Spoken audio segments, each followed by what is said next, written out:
And you see, it's Rebecca Vardy's account. Oh, Colleen Nolan for Batman. Oh, God. The petition begins here. She's the world's greatest detective. Sorry, I got to turn that laugh loop off. You're not going to keep a laughing bag of that in your pocket. I watched Batman 89 again the other day. Surely you should be watching it every day. What's wrong with you? It's so good, isn't it? So good. It is so freaking Like nearly good. everything that comes out of Jack Nicholson's mouth, I was just grinning from ear to ear. I am the world's first fully functioning homicidal artist. I get a grin again and again. So yeah, it was a great way to watch. It's going to be a hot time in the old town tonight. Oh god, I've started him up. It's a great way to wash the taste of Joker out of my brain. You know, it tastes bad when it creeps up to the upper echelons of your skull. Yes, indeed. Speaking of creeping into the upper echelons of your skull, boys and girls, hi. You're listening to the Big Damn Cast. I am Christopher, still don't feel clean Johnson. I am tired of this bullshit. New name? New name. New name, full on. New name. Well, do you know what? It's a shame. Because we've got a lot more bullshit to offer. So much bullshit in today's episode. And every day, over on Discord, and to join the Discord, you need to hit patreon.com/bigdamncast and pay as little as $1 a month. That's like 60p. 60 frickin' p! And you can join us in the Discord to talk nerdy news, geeky gossip, and a lot of other shit. Right now, we're talking about Redacted. You want to know what I'm talking about? Pay $1, join the Discord. Pay $1. You support the show and you let us make more stuff, including, by the time this is out, it'll be available for patrons, won't it? Including our commentary, our video commentary, the second in a complete new run for Blink. So if you enjoyed the Doctor Who Roundup episodes the other week, and you want to hear us blow by blow Blink as it goes by, if you want to hear us blow Blink, Oh god. then, it's hard to blow Weeping Angel. You just gotta keep your eyes closed. Yeah, ooh. That's all it is. Go to patreon.com/bigdamncast and have a little look at our upper tiers. You'll be able to watch that commentary, that video commentary, alongside your own copy of Blink. This week, as of now. As the time you're hearing this, it's available to you patrons. So get over on there and have a little look at it. And if you want to know what video commentaries are like, we've got a sample on the Big Damn channel on YouTube of a Joker one. We did a Joker one for Be a Clown from Batman Animated Series. Joker. If you fancy some feature length, go back 2 years. We did Amazing Spider-Man 2 and had an absolute blast. Yeah, it's $5 and above patrons, so the top 2 tiers. Yeah, Get those video commentaries. That's like £3.80 a month, and you can get hold of commentaries. And we're going to be releasing commentaries intermittently over a period of time. Yeah. So you could be up in that piece. And if you're a $5 or $10 patron, you're going to get them 3 months. 3 months before anyone else. As well as getting the video early access that you get in the $3 and above tiers. So you're going to get Big Damn Loves couple of days before the rest of the public gets them. You're gonna be swimming in vids. Go higher up and you can decide what we watch in upcoming polls. You're gonna be swimming in vids. Just saying, you have control and you are supporting 2 Big Damn lads who are very, very grateful. If you can't financially support the show, don't worry about it. You can support us another way by spreading the word. Let people know about the Patreon, and you'll get our love and gratitude for free. Put the word on toast. Toast. Derek Sibling gave the finest King Lear this cat's ever not doing it. Not doing it. Not doing it. All right, so I better. All right, so as far as this advert's concerned, let's say. No. Oh, he's not going to do the doing clap. it. I'm Never not doing mind. it. It doesn't work. Will you at least clap your It does not work in audio? an audio format because it's a visual gag, Chris. Will you at least clap your booty for the listeners? Well, maybe if you look at the end of the show. Hey, speaking of arseholes, no. What's in today's news? I don't know if the segue works. What's today's episode about, son? It doesn't, because the first topic we've got up is Kevin Feige. Woo! Famously not an arsehole. Unless you work at Sony. Well, yeah. There's been a bit of restructuring at Marvel. And, here's the thing, right? Kevin Feige has been given a new position. new position. He's done some further reading in the production Kama Sutra. Not content with, masterminding the MCU. No, at least directing it, at least steering it in the right direction. At least punting They've the just MCU down the canals of dreams. they've just given him the keys to the whole kingdom. What? He can open Disney World early? So, well, I suppose. I'm Kevin Feige. Marvel Studios president, Kevin Feige, is now Marvel's chief creative officer. Which means Marvel Television, Marvel Family Entertainment, and also, of course, Marvel Comics, all coming under Kevin Feige's purview. So hang on. Hang the crack on, Bridget. Uh-huh. Does this mean that the ABC shows are finally going to actually do shit to tie into the movies a bit more? I don't know. Because now they're under his jurisdiction, I don't know. which is the only reason they didn't tie over too much before. I guess. But that also means that he can either guide or make changes to the overall direction of the comic books. Yep. Holy crap. Dan Buckley is still Marvel Entertainment president. And Joe Quesada's is still creative lead. Okay, so those guys are shepherding the comic books and all the comic book relevant spin-off media like the web presence and all that stuff. Okay. But when it comes to editorial content, instead of reporting to Marvel chairman Ike Perlmutter, they will now report to Feige. Good. That's awesome.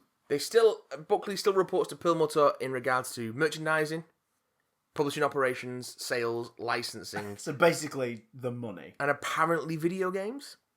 Oh. But Feige now has more control over what actually happens in in Marvel's comics. Okay. So I don't hate that. There we go. And I'll tell you for why.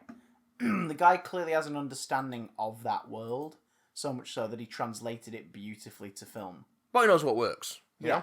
As long as the comics don't just become an running alongside the movies kind of clone experiment. What they tend to have been. Because whenever they do that to sell issues by making sure the stories for certain characters have elements of something that people recognise to be on the posters and trailers of upcoming movies, very rarely does it give us really good entertainment. See Civil War 2, for example.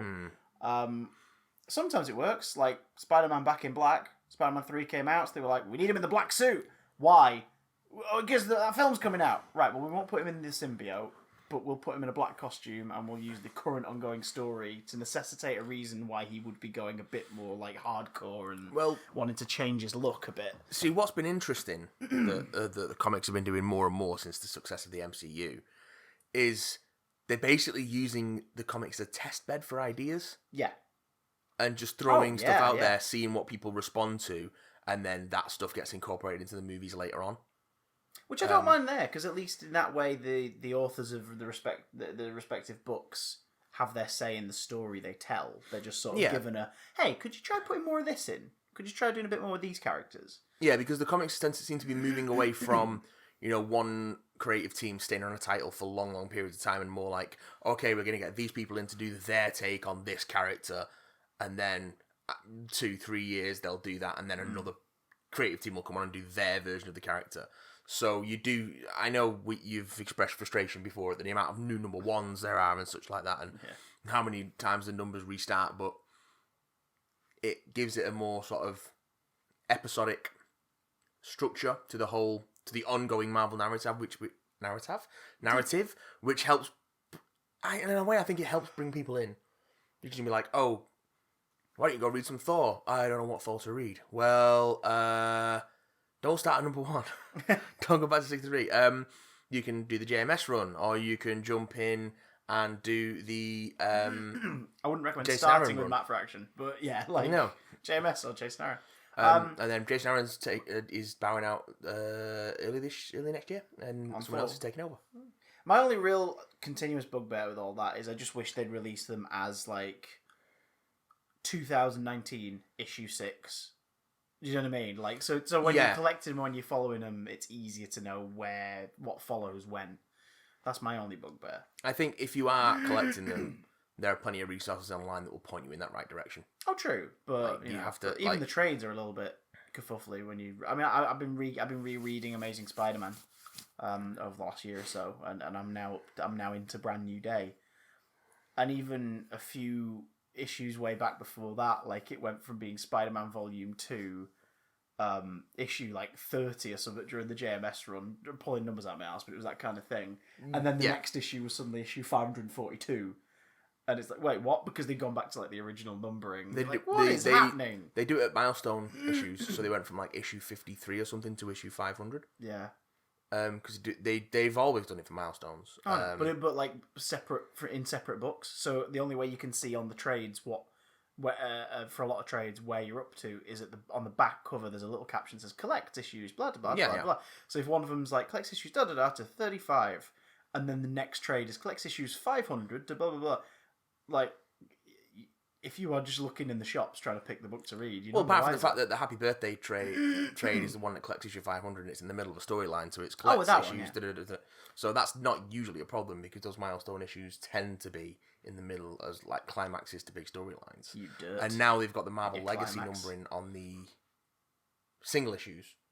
So all the single issues for all the series have their actual numbering, and then they have the Legacy numbering as well. So, like, the X-Men #1 that's coming out, I think this week or next week, the Jonathan Hickman one, is, like, Legacy 676 or whatever. I'm really interested to see what he does with X-Men. I've read a bit of Powers of X and House of X, and he's doing some interesting stuff.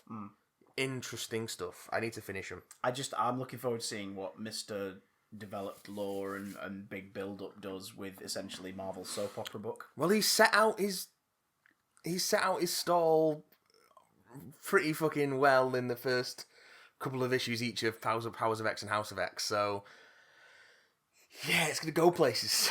Now Kevin Feige will have some say in that. Yeah, I think this means a reduced amount of Feige in terms of direct production and oversight on the ongoing MCU. Yeah, I think he's just the oversight guy. I'm kind of fine with, because it means that we can set a tone under some new direct stewardship and see what that's going to be like going forward. Mm-hmm. But he still has a say in it, which is, is ultimately a good thing. The guy's been the architect of the biggest film franchise experiment ever, and it has paid off, mostly because he's made sure they've delivered entertaining, quality stories about characters that we like. So it'll be nice to see what happens whilst he collaborates. It's almost like the whole Sony thing. Like, it'd be nice. I'd feel more assured if I knew that he had a bit of a hand in what they're planning for their weird Spidey spin-offs, for example. Yeah. But, we'll find out more about that, and we'll see how this whole thing develops as we go on. In terms of upcoming MCU projects, well, we know that Deadpool's going to join the MCU. There was a tweet recently that of Ryan Reynolds visiting. It has been suggested now more than ever before. Yeah, he I think the tweet was something like just popping in or whatever. Yeah. And I said, I just auditioned for the role of Anthony Stark. I hope I get it. And he stood in front of the Marvel Studios plaque in arguably either their offices or their lobby. So it's like, he just had a meeting with Disney. Okay. And Deadpool is the one character from all the other studio franchises where I can conceivably see it working, because his take on the X-Men is self-contained. Yeah. But if they, of course, move him over, I imagine they would leave behind Colossus Negasonic, for example, and they'd have him do something different. You could still have that Cable, absolutely, if you wanted to. You could still have that Domino. Just when other X-Men characters inevitably rock up, you can have Deadpool refer to the fact that pretty sure you guys have a different illustrator or something like that. You can totally do that. Yeah. Because he's Deadpool. Well, you just don't call the next movie Deadpool 3. Well, Rhett Reese and Paul Wernick are out doing the press for Zombieland Double Tap. Yes. And of course they're the Deadpool writers, so... Yeah, unless you watch any of the trailers or look at the posters for Zombieland Double Tap, in which case they are the writer of Venom, the writer of Deadpool and the director of Venom. Yes. So... It's like, really? That's how you want to advertise Deadpool? Reese and Wernick... Zombieland. Like, Deadpool, yes. Venom, not so much. Just say from the team who brought you Zombieland. They've been talking about... it's very fondly remembered. They're just waiting the word... To quote them, they're just waiting on the word from on high. Okay. There's a lot to be sorted out. like how Deadpool fits into the Marvel universe with the other characters and into the release schedule of the MCU. Then it's, do the X-Men get in there at some point? Fantastic Four. There's a lot to be sorted out, and I think we're all getting a much needed rest from Deadpool, Ryan and us and everybody. But then they go on to say the promise is that there will be more Deadpool. He will live in the R-rated universe that we've created, and hopefully he'll be allowed to play a little bit in the MCU sandbox and incorporate him into that. We've just got to land on the right idea, and once we do, I think we'll be off to the races.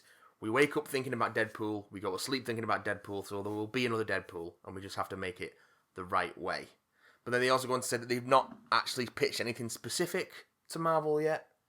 They've kind of got ideas bouncing around, but they've not got a proper pitch together. It's not something they've really thought about. They kind of put it on hold themselves. Well, they've been concentrating elsewhere, really, haven't they? Well, yeah, it was also, coming out of Deadpool 2, they knew that the merger was going to happen, but it was going to happen over the course of a year and a half. This is probably why the heavily rumoured X-Force movie that was going to be the follow-up to Deadpool 2 has disappeared completely.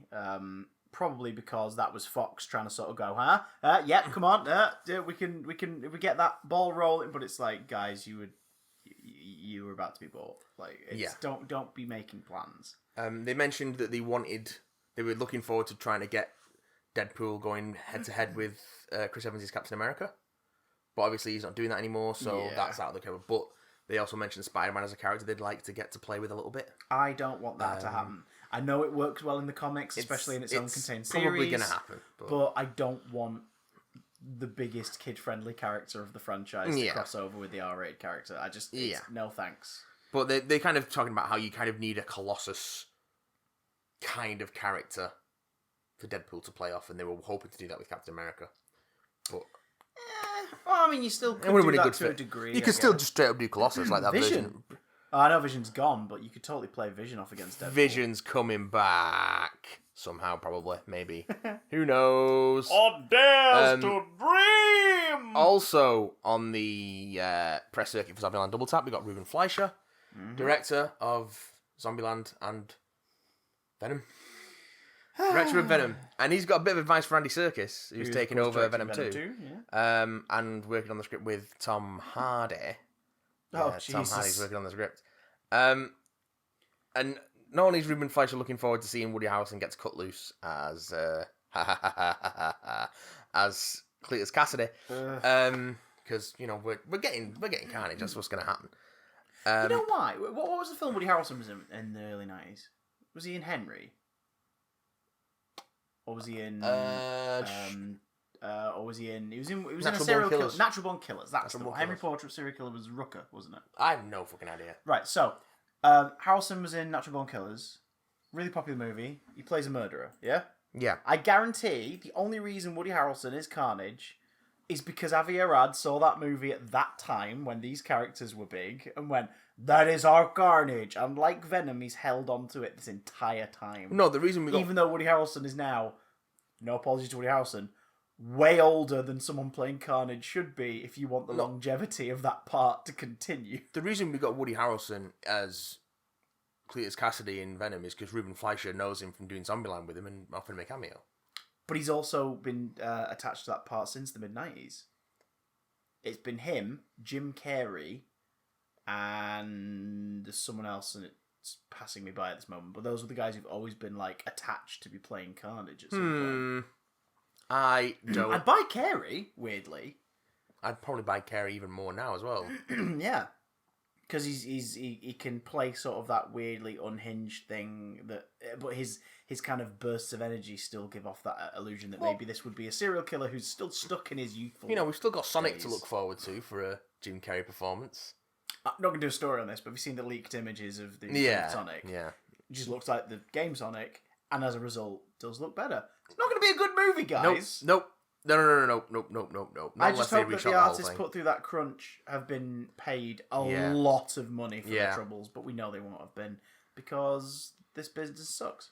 The industry has problems with labour. Tits, but not in a fun way. But yes, Ruben Fleischer has some advice for Andy Serkis, and I think this sheds some light on the way Ruben Fleischer approached the first film. Which, for the record, we were not fans of. He says, I think the key... How do you spell that? I think the key to the first movie was just finding the tone and allowing the room for the humour. And at its core, the movie's a buddy comedy between the two of them, and so hopefully that's what they lean into. On my planet, I was kind of a loser, like you. I'm like, Right on. So that explains a lot about how Venom worked.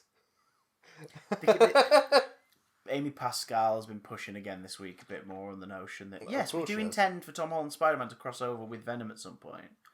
And I'm like, oh, for Christ's sake. But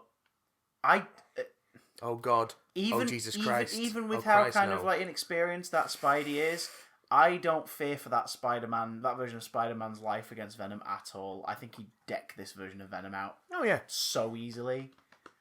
Which removes part of what's interesting about their dynamic. The idea that when Venom rocks up, it's like, oh, Spidey can deal with bad guys all the time. What the hell is this? Serious business, yeah. Oh my god. Like, I'm just, ugh. Yuck, yuck, yuck, yuck, yuck. Colour me uninterested. Yeah, bap, bap, bap, bap, wince. Boom. So Disney Plus is coming, and we're going to get into more. Hard. Yes, we're going to get into more about just exactly what is coming on Disney Plus 4 later on in the billion show. movies from the mid-70s you've never heard of! Just it's a list. We're going to get there. It's a list. That's the best Also- way to describe it. Also a big old Twitter flex, but we'll get there. Is it count as a flex if every other thing makes you go, what? Huh? Huh? I think it's more of a flex in the terms that there's just so much of it. Well, with some significant gaps, but we'll get Again, into we'll that. get there. We'll get Um, right on into that, sorry, Jim Laddie boy. So we know that they're doing a Cassian Andor Disney Plus series. Because everyone's Picking up- favourite character from Rogue One was Cassian Andor. Was it? No. No. Everyone's favourite character from Rogue One was K2SO. It Who's was... going to be in Cassian Andor? No, it was Porkalic. We The want mind rape want squid. we want softcore tentacle porn Yeah, on Disney Plus. So.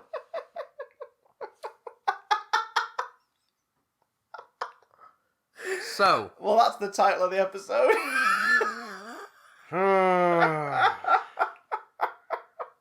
Jesus Christ. So, Oh, dear. it's going to be going into production soon, this Cassian Andor series, and it's going to be all about the early days of the rebellion and all that goodness. Because in the galaxy of Star Wars, only one significant event has ever happened. Oh, yeah. Yeah. Tony Gilroy, who rescued, quote-unquote rescued, more or less in his own words, the production of Rogue One, headed the reshoots and restructured the story. He's coming back to write and direct at least a pilot of this Cassian Andor series, and do some work on that. Because you see, Matt, Which he had a strike of pure inspiration and knew that only he was the one who could shepherd this epic tale of... It was the paycheck. They're offering him money. when previously asked about doing more Star Wars, he said, and I quote, "No, I don't like it. It doesn't appeal to me." So he's going there again, and then you look at what he was talking about, the way he was talking about Rogue One. It's like, I've never been interested in Star Wars ever, so I have no reverence for it whatsoever. I was unafraid of that. And then talking about the production team, they were in such a swamp. They were just in terrible, terrible trouble, and all you could do was improve their position. Jesus it's like- Christ. He's talked so much shit about that production, and Gareth Edwards' work on it, and how he just isn't interested in Star Wars at all. But now he's coming back to do like the backstory of a minor character, which is also getting a series. And like, Hey, but do you remember when he sure. shot Daniel Mays in that alley? He did shoot Daniel Mays in an alley. Yeah. So I bet it's either a panic move from somebody within production who's like, well, he fixed Rogue One, he should have a say in this. Or it's a demand of Diego Luna. He's like, I like working with him on the reshoots, I want him to set a tone. You think Diego Luna's got that much power? I mean, he must have some sway if they decided he was the character they absolutely had to give a spin-off to. I know that they really sort of underutilized Felicity Jones in that movie in a way where she just came across as like, all right, okay. But like, I would rather watch a story of Jyn Erso in, like, the preceding 3 or 4 years before the events of Rogue One, finding out how much of an apparent anarchist she's been. Like, that would be more interesting to me if you were going to spin out of Rogue One. Like, here's why Jyn Erso was imprisoned when we caught up with her after the prologue. Like, she's an absolute vagabond, and here she is on a bunch of missions where she's causing shit. And Jyn Erso, she's a rebel. She rebels. oh god, I like Rogue One. I admire the balls on them for going, hey, let's tell a story for children and then kill everyone. But I just didn't care about any of the characters by the time they died. I sort of liked what was Riz Ahmed's character called? Bodhi. Bodhi, yeah. I kind of liked Bodhi because you sort of felt bad for him that he wanted to do good and get away from everything. And then just gets dragged into this fucking mess. So they made you sympathise with him a bit, and I think we all kind of liked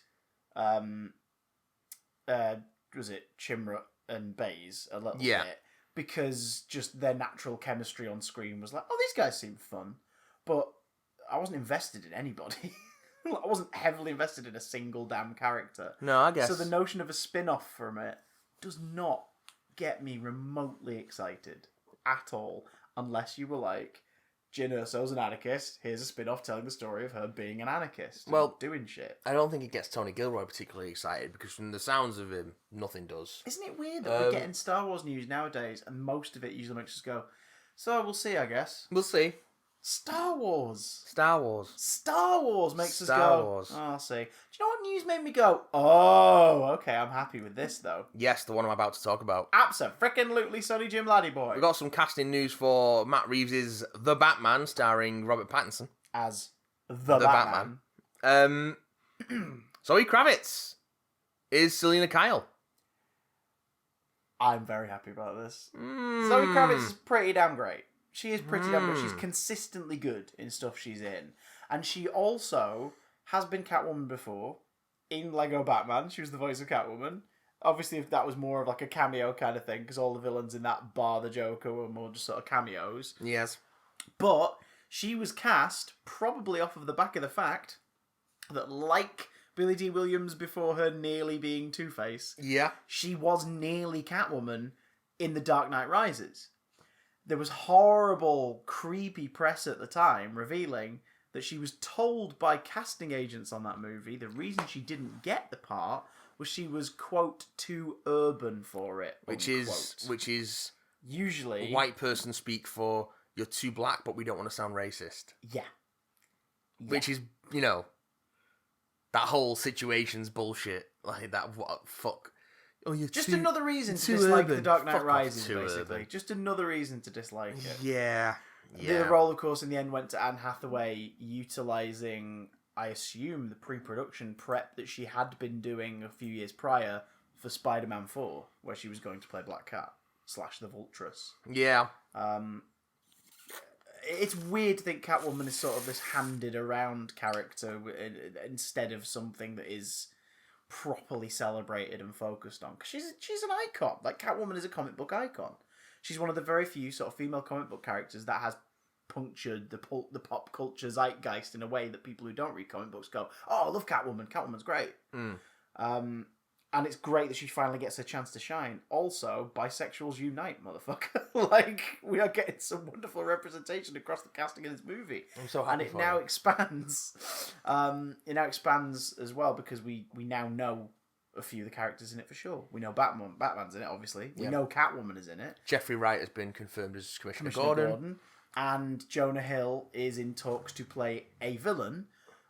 Everyone immediately leapt on the Penguin, and it was like, that's unfair. You're just saying that because he's usually a very portly gentleman. Yeah, usually not always.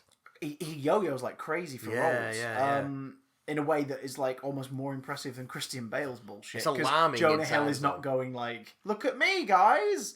But I think it is the Penguin, based off of the fact that Matt Reeves allegedly requested during the pre-production on Birds of Prey that they change their villain to Black Mask from the Penguin. Oh. We covered this about a year and a half ago. Because he had ideas to possibly use the Penguin, and at this point they didn't know whether or not the continuity would be a shared continuity, because this was back when Affleck was still attached to starring in it. Yeah. This is after he'd given up directing it, but was going to still star in it. Well, that might have fallen apart then. I've heard the True, Riddler. but I wouldn't be surprised because he wouldn't want two movies within such close proximity that feature the same villain. Joker films. I've heard the Riddler too, but the Riddler's amazing if done right. I don't think you do Riddler on your first serving. I think you use some more of the goodwill of the Batman film franchise, and Penguin is definitely still something that is fondly remembered by people who love Batman movies. Do you know what I mean? Like people, when you say name a villain from a Batman movie, people can name Jokers left, right, and centre. But I'd say Catwoman and Penguin are the two that they would immediately go to next. As like, oh yeah, there was Catwoman and Penguin. They've been in a Batman film. And then probably Bane after that. Despite, of course, the entertaining job done by Jim Carrey in Batman Forever. And, of course, the greatness of the original frickin' villains team up of Batman 66. Yes. This does further confirm, now that we know Catwoman is also part of it, that this may or may not be a loose adaptation of Arkham Asylum, which they have talked about previously over the last few months. That it'll be taking inspiration from The Long Halloween and The Serious House and Serious Earth Arkham Asylum. In that, Batman will face off against multiple foes throughout the course of the movie. So it's not a villain jamboree, more of an Alice in Wonderland kind of. And then this happens, and this happens. You know, I really hope it's not What? Another origin of Batman story. Same. Do an 89. He should be Do Batman 89. already. Allude to it. Yeah. Allude to it. That's one of the things I love about 89 is it isn't about Batman, which is a weird thing to say. What I love about 89 is its main character duty is split between Jack Napier and Vicky Vale. So we learn about Batman the exact same way and at the exact same time as our intrepid reporter and our villain. And that's kind of fucking cool in that movie. We now know, obviously, in retrospect, it's because Tim Burton just wasn't interested in Batman. No. It's like, oh, okay. And some would say it's a flaw with that movie. Batman fans, there are those who hate that film because it doesn't focus on Batman, but, you know. It's brilliant. Keaton's delivery, performance, and the style of the film, the visual look of the film, sells it so well that it's fondly remembered by the rest of the fan base. And I think you can do the same with Robert Pattinson. Leave the key events of Batman's life at the door. Let the weirdness of Robert Pattinson deliver what we need to see and build that Batman. And that way you can showcase other villains and indulge in them. I'll be up for that. I'm up for that. I'm up for that quite a bit. So we will see. We will see what we'll see what it brings us, won't we? Yeah. Leave the Joker out of it as well. Oh please. Save the Joker for a second or third film. Or just don't. No, definitely do him. If you are going to do a Batman series, it would be odd if after like 3 or 4 films they never used the Joker and then that series ends. It would feel weird. Like the Joker is so much a part of Batman. Like, but prioritize other stuff first, so we can see things we've not seen or not seen done well in a long time. Give us Robin, for fuck's sake. Oh. Give us Robin. Yeah, okay. Give us Robin. Don't do Robin's origin. Just have him already be there in a film. Just do it. Unless Please. you do the first film is Long Halloween and the second film's Dark Victory. Again, I don't want them to adapt them directly. No, but loosely. Oh, yeah, well... I think you have to loosely. You can't do them directly. So... I'll do Dark Knight Rises and combine like 8 different graphic novels by just nicking bits of them. Yeah, and it ends up a mess. Here's The Cult. Here's No Man's Land. Here's Nightfall. Oh, for God's sake. Fantastic. Here's Head of the Demon. It's just, oh, for God's sake. Head of your demon. Hey! So. Here's Bane, Vengeance, the one-shot issue. You are... Drunk. Not anymore, you don't drink anymore. True. You are the star... Yes! I like where this is going! Of an 11-year-long franchise. Yes. You've done... Am I rich? You're very rich. You're Oh. so rich. You've done some of the biggest films in cinema history over the last decade of your career. Yes. After a miraculous comeback from drug and prison and tabloid hell. That was a tough decade for me. Tough times. Tough times, son. Tough times at Ridgemont High. And now you've bowed out of that franchise. You've had a magnificent exit. Well, it was a good run, but I thought now was the right time. Everybody loves you. Aw, babe. Everyone loves you. Well, yeah. So you've got your chance to choose a big project, something something to really show off what else you can do. Something to fill the time while I wait for the threequel to that other semi-successful Yeah, series. yeah. In fact, if I could play a part where I kind of look exactly the same as that series, that'd be great. Because then if they want to start production on that like ASAP, I can just put on the other coat and basically be ready to go. Here's the thing. As it turns out, Yeah. you're Robert Downey Jr. And the project that we're talking about, his first big post-MCU project, Oh yeah. is Doolittle. What? Okay, right. Okay. Seems odd at first, but at least it's an adaptation of the very popular musical, right? Nope. Oh.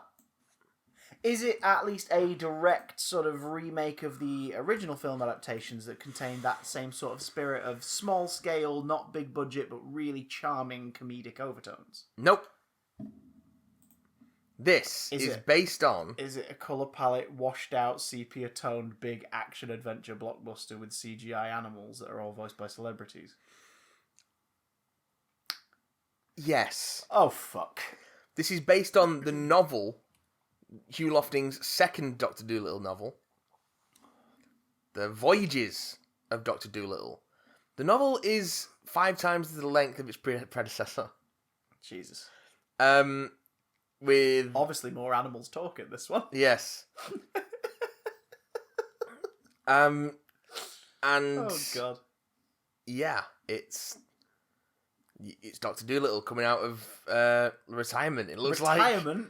I don't know. Right, for those who don't know, for those who are literally either too young to have seen the previous film iteration or too old to give a fuck, Dr. Dolittle is a veterinarian who can talk to animals. He has a gift where he can speak to animals. Whimsical childhood, safe storylines ensue. And in the second book, he fucks off around the world and does other stuff around the world. Yeah. The most recent film adaptation was the late 90s Eddie Murphy star vehicle Dr. Dolittle, which is shit. It's also another one who has had a series of films within that like early 2000s sequels to shit without the original stars nonsense. So go and seek that out because fuck me. But people kind of fondly remember Dr. Dolittle, the Eddie Murphy one, I think simply because it was the end of the VHS generation, and it was on a lot when they were kids. Yes. It's one of those like just shameless sort of the fuck is this? Like it's full of celebrity voices as the animals, and it was riding high off the success of The Nutty Professor, and it wasn't great, but people have a soft spot for it. This has got some serious fucking talent in it, to be fair. Oh yeah, but it's that thing again. I'm always biased when I'm like, and here's the voice cast, and it's just a massive chunk of big on-screen A-list celebrity names, because I'm like, some of them can absolutely nail it behind a microphone, but others, not so much. And it sucks that like that dominates a lot of the animated film landscape. Of course, it's a business; it sells films. Take a look at frickin' was it Smallfoot or whatever it was last year? Zendaya as Michi. But the point is, it wasn't a very good film. No, it was not. As most of these usually aren't. Like, people love Madagascar. I fucking hate those films. They're obnoxious. And not just the art style, the performance from our 4 leads. I find them really irritating and grating. It's Disney's fault for this as well. Casting of Robin Williams in the 90s, they plugged it and over-marketed it and then made sure that was the formula going forwards. Look up Lindsay Ellis on YouTube. Just in general, but also did an excellent video about that and how it led to animated films being sold off the back of the celebrity talent involved. This film looks like that's its only selling point, because this week we got a trailer for this, and the trailer is bland and generic and boring, and it's sort of the... Robert Downey Jr. does a weird Welsh accent. I don't hate that, though, as a choice. No, I think that's quite cool. It's It's odd. weird though. Two film trailers came out this past week that were about like this is a studio system churning out an action adventure movie in an attempt to start a family franchise. Difference is Jungle Cruise looks fun. Oh, I completely passed by Jungle Cruise. We'll watch the trailer after this. It's Okay. beautiful. Jungle Okay. Cruise looks fun. It looks like they're trying to recapture the magic of the start of Pirates franchise. Yeah. Meets the 1990s Mummy. Like Is it- it's that kind of vibe. Like right down to The Rock basically being Brendan Fraser and Emily Blunt basically being Rachel Weisz. Is it going to be I don't know who you went ooh for, but I accept both. both of them? Is it going to be? Is it going to be a success on the scale of the Country Bears movie? How dare for you, Disney? sir. How dare For you? Disney ride-based films. How dare you? That day is tonight. We'll get back to the Country Bears movie.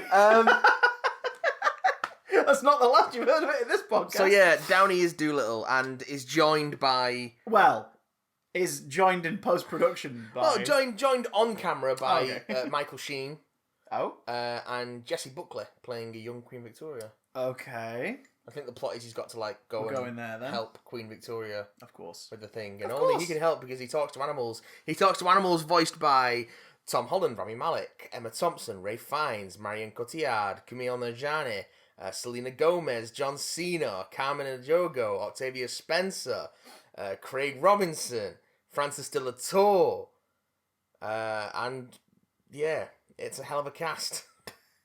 Hell of a cast. It looks so cookie cutter. It does. Do you want to know what's going to make me see this, though? Robert Downey Jr. doing a Welsh accent, maybe? Do you know what else is going to make me want to go and see this? Uh, Take this I don't know. with a fist up the bum of salt. Okay. Oh, actually, no, don't. Oh, sounds horrible. Okay, well, it's not good for my hemorrhoids. Over on Reddit, after the trailer dropped, Okay. a user named Goofyface, who claims to have been part of the original CGI and effects team that worked on this project. My name 'Cause is this has been- Goofy Face, and This has been in and out get what of you production hell for about a year, Okay. Okay. mostly on the post. Like Downey Jr. When we say Downey Jr. filmed his parts of this like 2 years ago, that's because he had already pretty much finished 90% of his stuff for Avengers Endgame at that point. Avengers Endgame was mostly shot back to back with Infinity War about 3 and a bit years ago, and then they did some pickups and everything like last year. But this has been through the mill already. Here's what Goofyface says. It was deep in production hell last year. They started filming scenes before they'd even planned where the animated animals would be standing. So, jumping away from it for a second, if you are planning any shot, you storyboard it. However you do that, be it a bird's eye perspective and you literally use circles to indicate where people are stood, so for framing reasons, or you storyboard exactly how you want every shot to look. You usually using an illustrator or a storyboard Who the fuck's artist. directing this?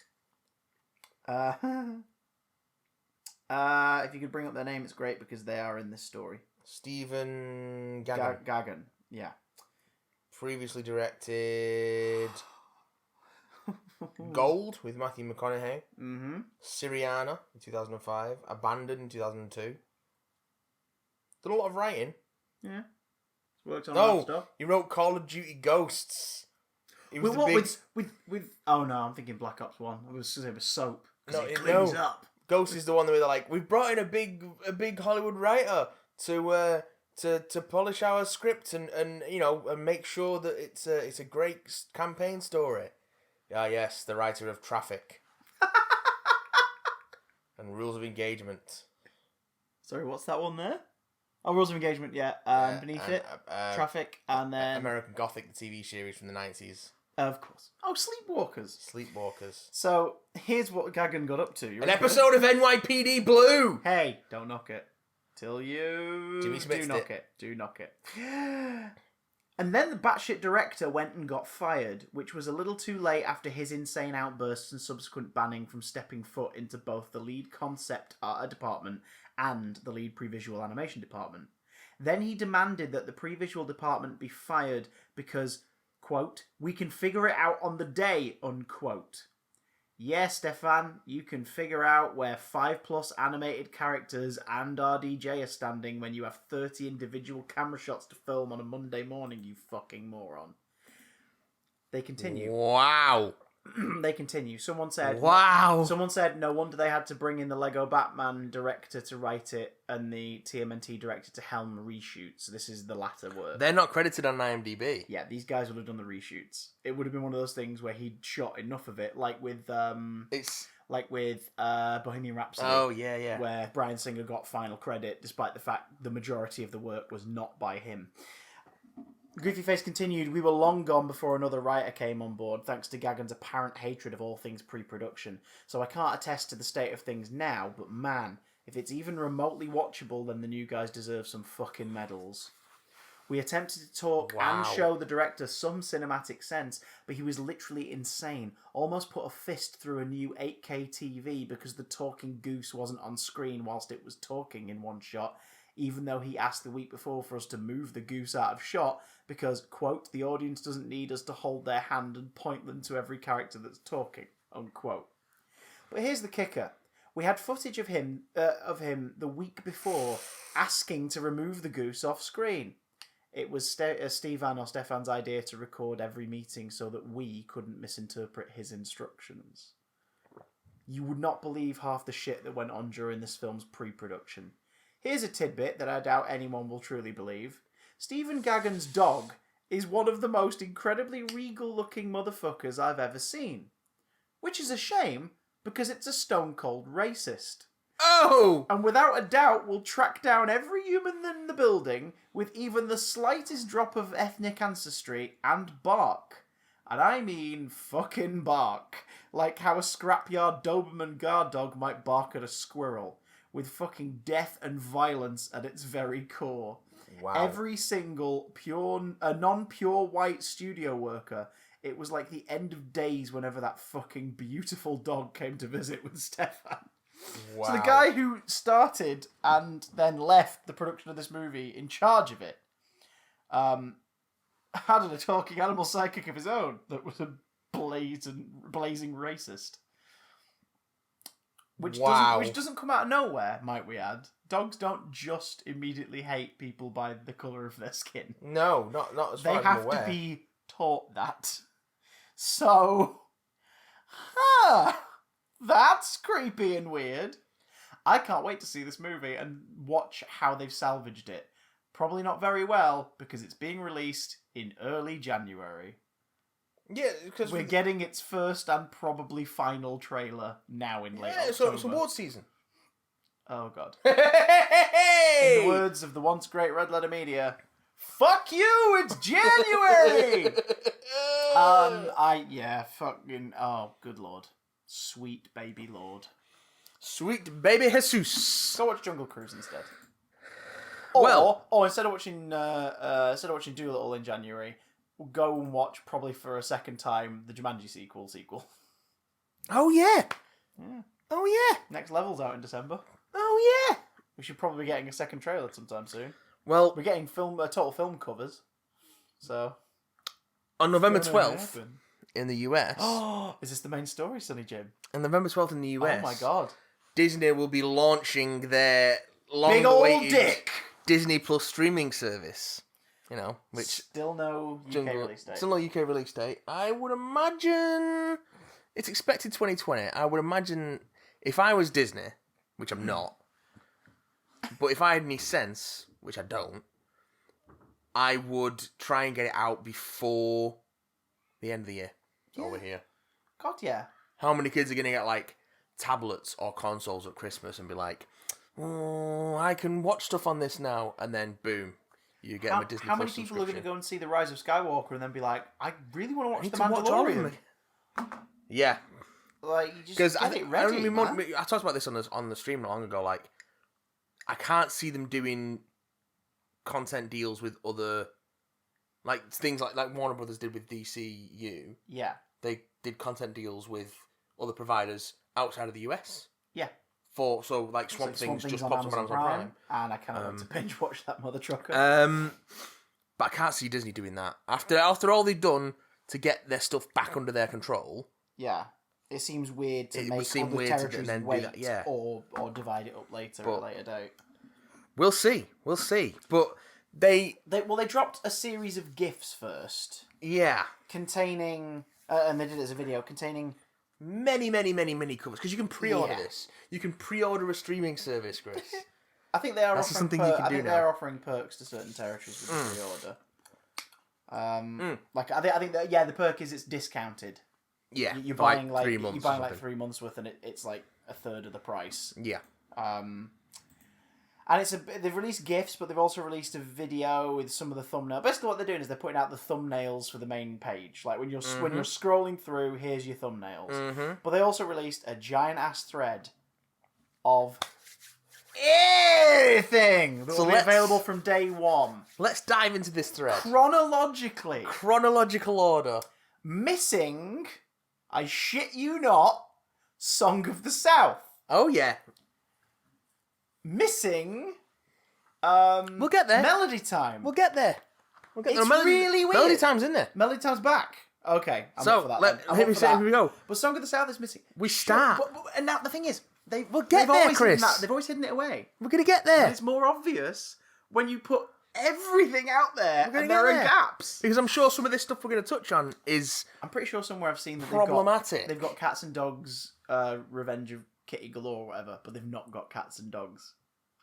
Yeah. Which is weird. It's got to be a licensing thing, because that's a Fox inheritance. But also, this also shows that the service is strongly focused on family-friendly stuff. So none of Disney's more adult, mature film imprints. I was kind of hoping that some of the older Touchstone, Miramax stuff would be getting a release on there through, obviously, parental control. But, but none of that stuff's in this. That would at least give hope for possible future acquisitions and redistribution of the Netflix Marvel shows, for example. Yeah. Although something like The Mandalorian looks like it's going to be aimed towards a slightly older audience, as does stuff like the MCU crushed in the door. Yeah. Come on. Come on now! Come on now! So, let's do this, bitch. We start in 1937. 1937. 1930, motherfucker. This should be fucking public domain by now. The story is... That's why I didn't pay royalties to write a panther. Snow White and the Seven Dwarfs, of course. Yay, classic. 1940s Pinocchio. And then now we get into the more obscure stuff. Also from 1940, we've got Swiss Family Robinson. Have you never seen that one? Nope. It's pretty fun. Fantasia. Love it. The Reluctant Dragon brings us into 1941, and then we get... The Reluctant Dragon? The Reluctant Dragon. Shitting hell. Never heard of it. We're getting obscure. Dumbo. Yeah, whatevs. Bambi brings us into 42. Nice. Saludos Amigos from 1943. Saludos Amigos! Okay, yeah, I wanted to see that. 1945 gives us The Three Caballeros. Yeah, great. The 1947 Miracle on 34th Street. Isn't it weird? I've seen a lot of response to that one in particular this week. People saying it feels dirty to see the Disney logo above the title of that movie because it's so not theirs. Yeah. But it is now. It is now. Fox. The Disney logo is on all of this shit. Fun and Fancy Free. Fun and Fancy Free from 1947. That includes the short... In the UK, we got Fun and Fancy Free as various VHS releases of its individual films. So like Mickey and the Beanstalk and stuff. So it'd be cool to actually watch it in fucking context. Well, when we eventually get the streaming service. Melody Time from 1948. The Adventures of Ichabod and Mr. Toad. Yes! From 1949. Again, never had that as a complete film in the UK. Cinderella, 1950. Classic. The 1950 Treasure Island, That is a live great action version. Treasure Island. 1951. I'm so sorry. You do realize I'm just going to be nerding out over everything here. That's why I wanted to go through the list. Okay. 1951's Alice in Wonderland. Classic. The live action The Story of Robin Hood and His Merry Men from 1952. How have they spelled Merry? Like that. Merrie. What? I don't know. It's an old day English thing, probably. An old day English affectation. 1953's Peter Pan. You Can Fly. Don't mind the Indians. Then you got the first of the True Life Adventures series. True Life Adventures. Yeah, the True Life series. Adventures.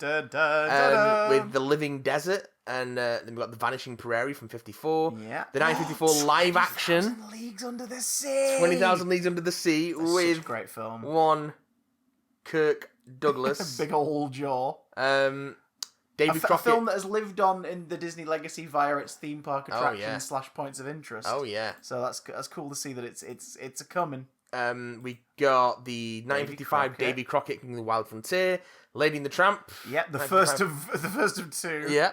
Another True Life Adventures with the African Lion in 1955. This True Life Adventures thing is interesting because if I remember correctly, they are documentaries. Yeah, it's their that were early nature released, documentaries, yeah. But like they've given it an umbrella rebrand, which is so strange to think they've Avengers it in reverse. David Crockett and the River Pirates from 1956. Damn, that's a pull. Secrets of Life. Yeah. Another True Life Adventures. How Babies Are Made, guys. The Story of Perry. Never heard of it. So Now, it looks to be a live action film about a squirrel. we are venturing now into their 60s and 70s output. Yep. What is wonderful about this is there are so many live action projects released by the Walt Disney Company Oh, yeah. that we in the UK never really got, Nope. and as kids of the VHS generation never saw Nope. because they were never released, like, ever. Get ready. Get ready to see some shit where you're like, really? Hold on to your fucking hats. Read the title, I'll give the thumbnail a description. Old Yeller, You know 1957. Old Yeller, classic about the boy and his dog. It's got a sad ending. Bring your tissues, not because you're gonna have a wank. White Wilderness, nature documentary from 1958. Beautiful. The one where they threw lemmings off a cliff. Not so beautiful. I think. Maybe. I want to say. Surprised they put that on. The Sign of Zorro from 1958. Zorro film, always a good Zorro time. movie.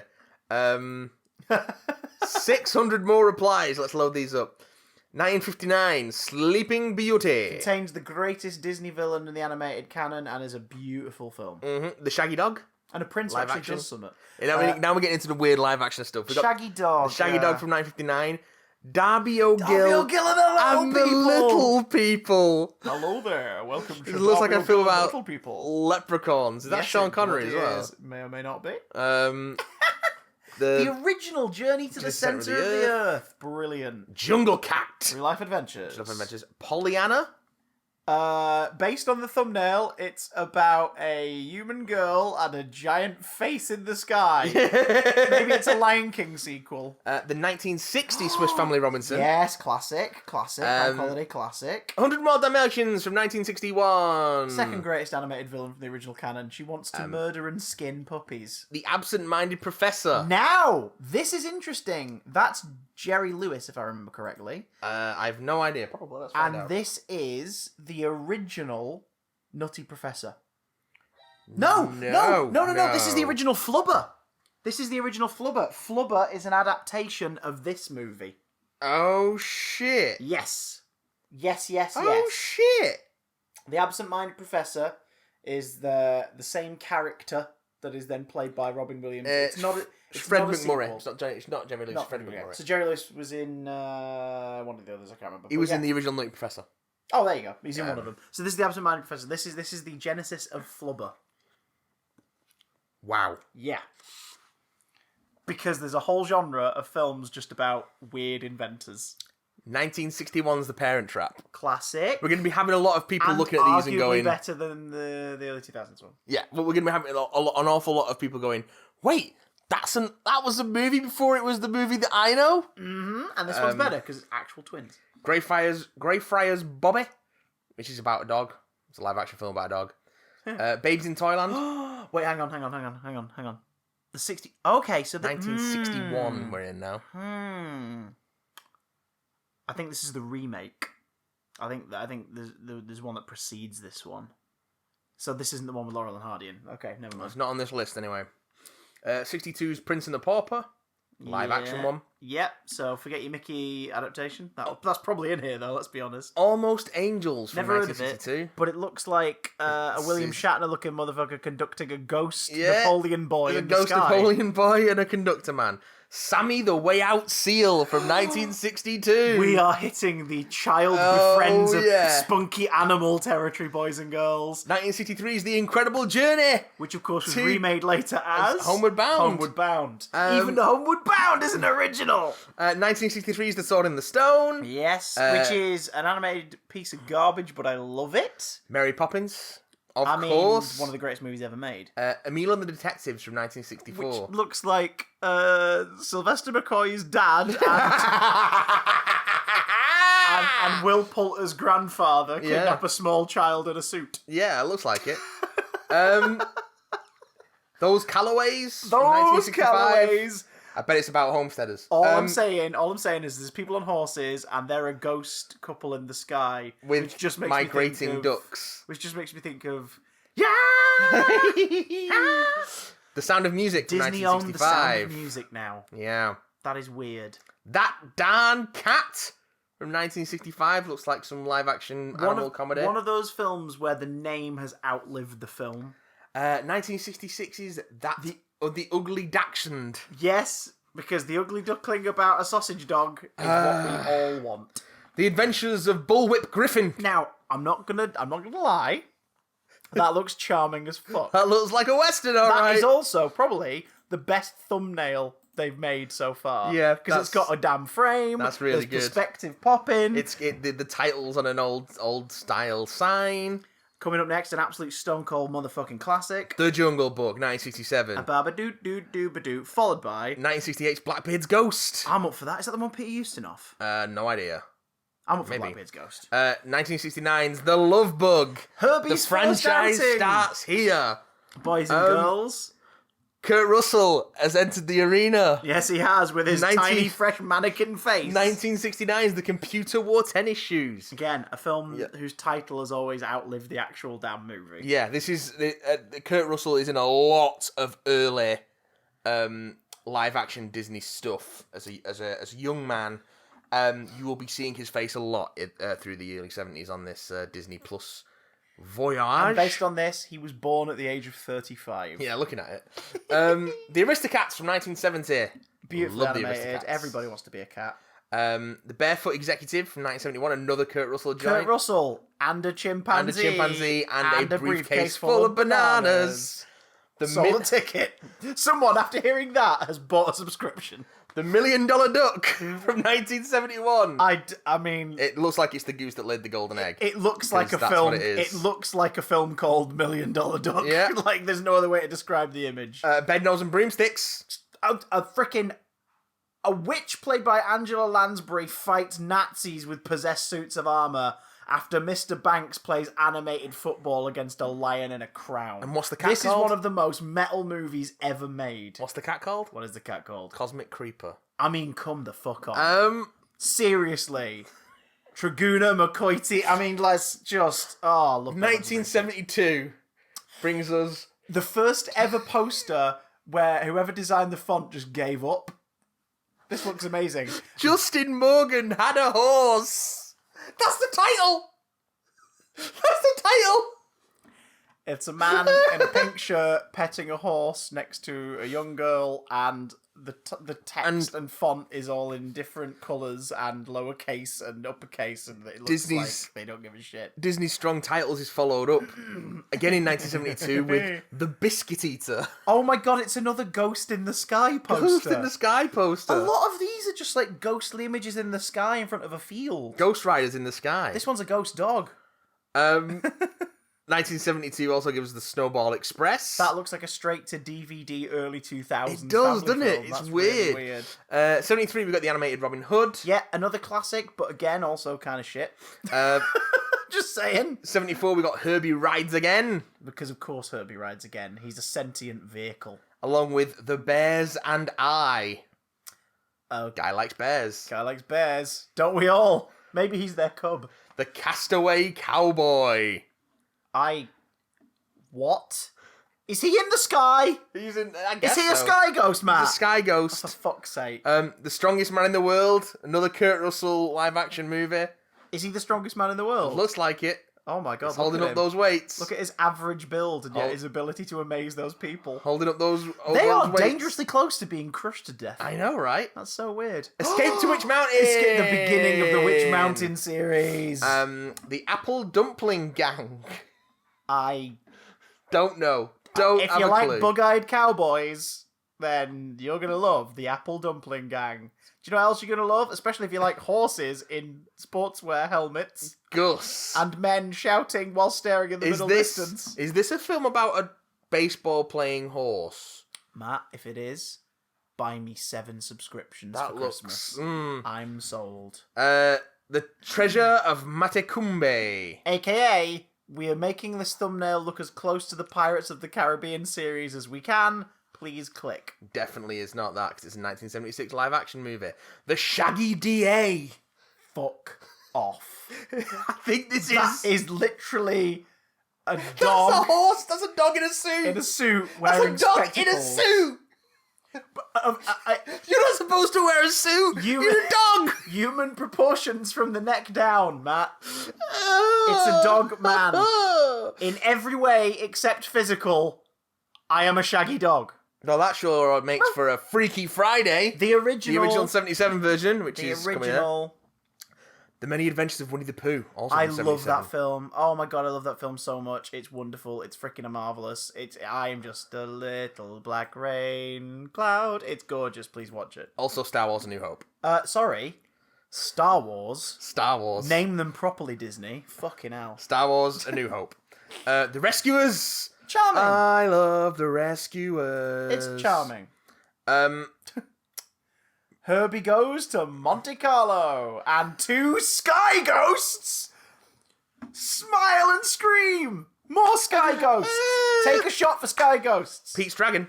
It's got charm. It's got a dragon in it. Boop, boop, boop, boop. Candle Shoe from 1977. Fuck off. What is that about? I don't know. Candle shoe. One word. Candle Shoe. One word. Candle shoe. Candle We've got shoe. a smiling young girl, maybe long-haired boy, in front of a portrait of a pirate, I think. It's Jodie Foster. Jodie Foster. So she's a young-haired boy girl. Jodie Foster and David Niven. I can see David Niven. Look Yeah, at him. 'cause Well, look at him. I can see the photoshopped face of David Niven. Small-time crook Harry Bundy discovers that the old manor house where Lady St. Edmund resides with 3 orphans and her butler Priory is a resting place for a hoard of treasure. Wait, was David Niven typecast as suave burglar? I guess. That's weird. I just want to watch Pink Panther. You want some Return Christopher Lee? from Watch Witch Return Mountain. from Witch Mountain. Well, hang on. Christopher Lee and another lady as tiny people in front of semi-sky ghost children. Sky Ghost Children. The cat from outer space! Sure, you've sold a ticket. The Muppet movie. Named on the thing as Muppet Movie, the original classic. Yeah, 'cause Like, it's... we're going to confuse... I know there's a film called The Muppets, but, like, The Muppet Movie... Just saying. Absolute cinematic perfection. It's fucking delightful. Watch it 1,000 times. And I hope you're happy, but the Apple Dumpling Gang rides again, also in 1979. This time they're holding bowling balls, or maybe balls and chains. They're balls and whilst chains. dressed as cowboy scouts. I guess they're cavalry. I have guess no idea what's I guess happening. it's a comedy western. Unidentified Flying Oddball from 1979. Off. Is this the 70s version of Thunderpants? I guess. Like, it's about space travel, kinda. We're getting up to the TV series, motherfuckers. 1979's Spider-Woman cartoon. Marvel Spider-Woman. Notice the heavily Yeah. superimposed Marvel logo. These are going into the cartoons where they were sort of using the panels, and they were short-lived series, and they weren't that brilliant, but hey, it was us getting Marvel characters on TV, so fuck it. Yeah, too right.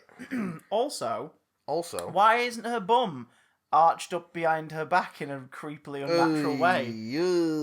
Actually, where are her legs? I know she's flying forwards, but She's come flying on. forward. She doesn't have any legs.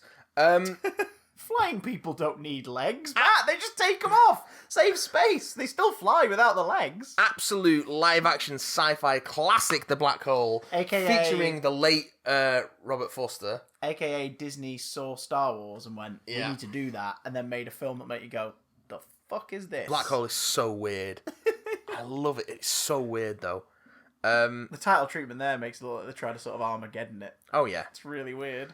Sultan and the Rockstar from 1980. Fuck off. This is It's a a film disco. about a disco man and his tiger friend. Why? Disco man and tiger friend. Disco. It should be called Disco Man and Tiger Friend. I'd watch that.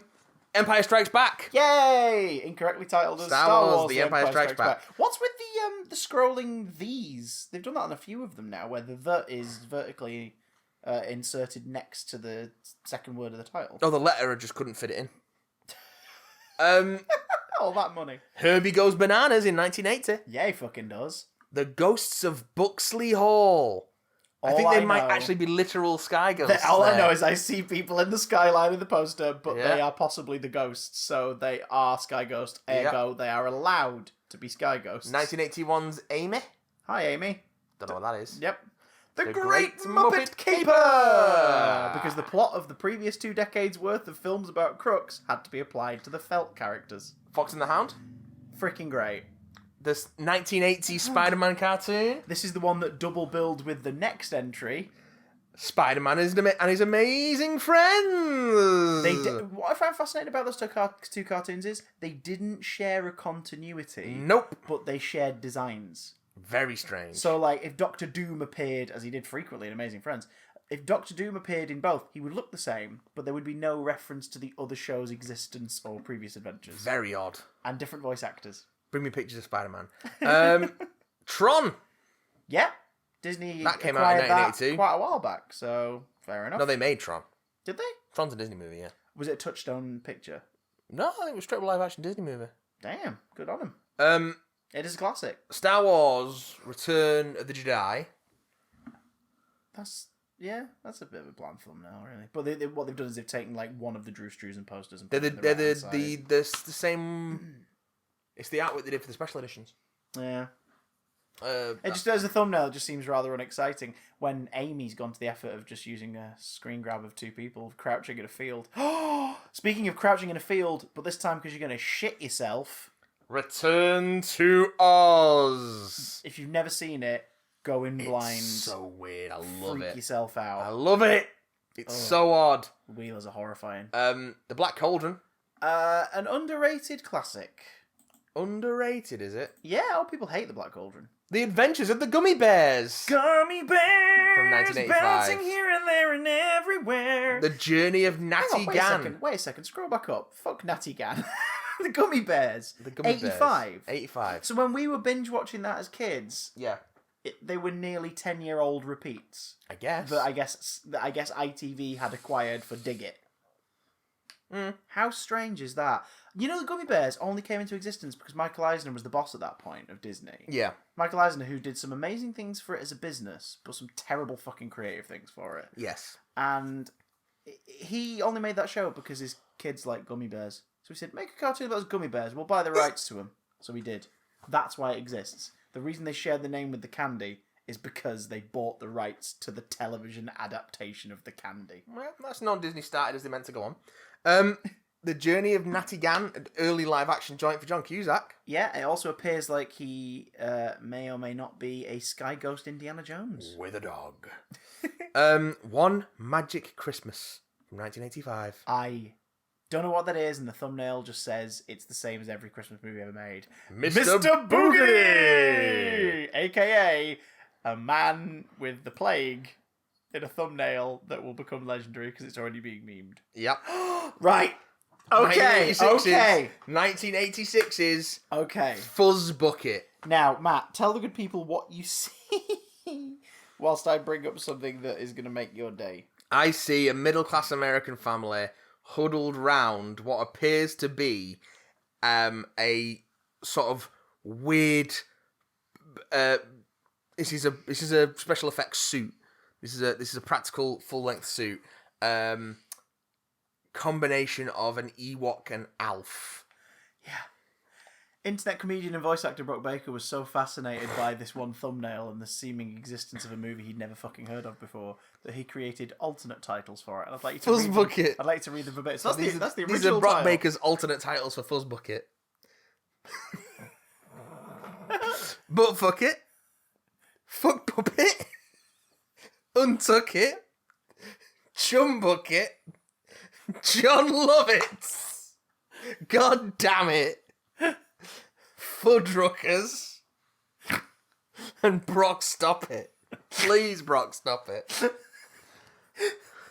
I think he kind of peaked with butt fuckers. I feel this marketing is going to honest. inspire memes more than it is Oh, subscriptions. yeah, because some of this stuff I'm like, Mr. what Boogedy the fuck is is becoming this? a fucking internet icon in less than 24 hours after this thread being posted. 1986's Case Busters. If there's something strange and they're on the case, It's two youngsters and a dog. take another With a shot, guys. walkie-talkie. We have yet another thumbnail where a shaggy dog is involved. Shaggy Dogs.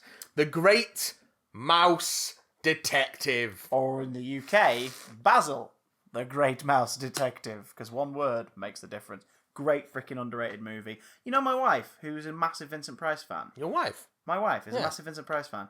And it was only 2 days ago did she learn that Vincent Price is in that movie.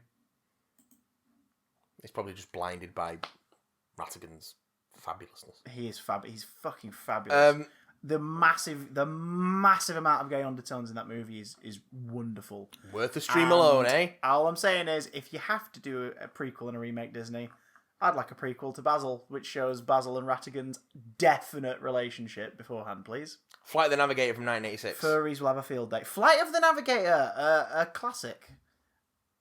Hasn't aged well, in my opinion, but it's a classic nonetheless. The Christmas Star. Oh, is that the same as One Magic Christmas?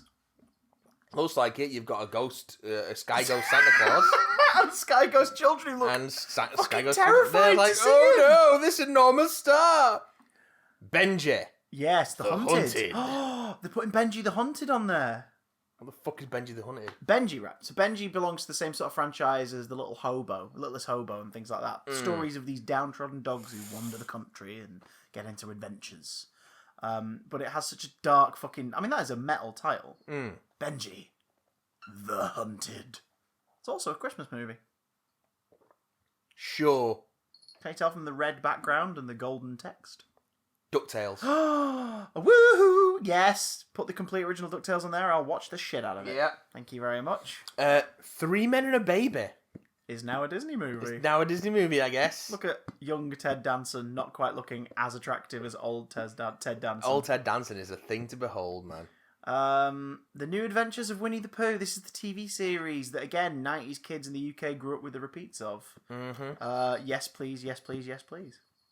Willow. They own Willow now. 1988. Well, they own Lucasfilm. Of course. So they got It's Willow. only just hit me. Willow is not as brilliant as the people who love it suggest, I think. But there's a lot of charm in it. And Val Kilmer as Mad Martigan is very fun. Who Framed Roger Rabbit? Fucking perfection. That's Who Framed Roger Rabbit. Perfection. I love it. It's I'll- so good. Please, Eddie. Love it. So good. So good. Oliver and Company. Not so great. Really nicely animated, though. And familiar to UK kids because it got a late VHS release in like 96, 97 in the UK. So the trailer for it was on like nearly every Disney video for half of the decade. I'm sure all of us know at least, why should I worry? And that's all we know of the song. Because that was in the trailer. Sung by, if I remember Why should I worry? correctly, Billy Joel. That sounds right. Yeah. The voice cast for it was pretty good, if I remember correctly. Chippendale Rescue Rangers. Oh, Chippendale Rescue Rangers. Great cartoon. Honey? See, we're getting out of the weird films now and into the Disney afternoon, Yeah. which makes me happy inside. Makes me warm. Honey, I Shrunk the Kids. Yeah, you did. That's a really good thumbnail. We got that. We got that coming. More Rick Moranis is always a plus. Turner and Hooch. Early Hanks. Tom Hanks and a dog. Oh my god, he's got a dog. But hey, forget that. We've got Cheetah. someone with a cheetah. Guess what? Sky There's Ghost. sky ghosts in Africa. 1989's The Little Mermaid. The Disney Renaissance begins. Absolute perfection. The priest definitely has an erection. The Simpsons. Yes, 1989, which is weird to see. The Simpsons 'Cause- started in 1989. And they will have every season bar the current televised one, is what they've said. Every season up until the one that's currently being broadcast. And then after that season is broadcast, it will show up on Disney+. DuckTales, the movie Treasure of the Lost Lamp. A VHS classic. Which is interesting because it mimics the Indiana Jones sort of presentation in the thumbnail. Mm-hmm. We haven't seen any Indiana Jones movies on here yet, despite Disney owning Lucasfilm. Weird that, isn't it? Right issue, I guarantee it. Tailspin from 1990. Yes, Tailspin, aka Chip and Dale worked as a weird spin-off. Let's spin off from our earlier material and kind of do the Rescuers, but use the Jungle Book characters, but not quite the Jungle Book characters. So, like, there's some Jungle Book characters in it, but they're not the Jungle Book. This isn't a canonical sequel to the Jungle Book, but one of them is called Baloo. If I remember correctly, there's Baloo, there's Louie, and there's Shere Khan in it. I don't recall if Bagheera's in it, Car is not in it, and Hathi's not in it.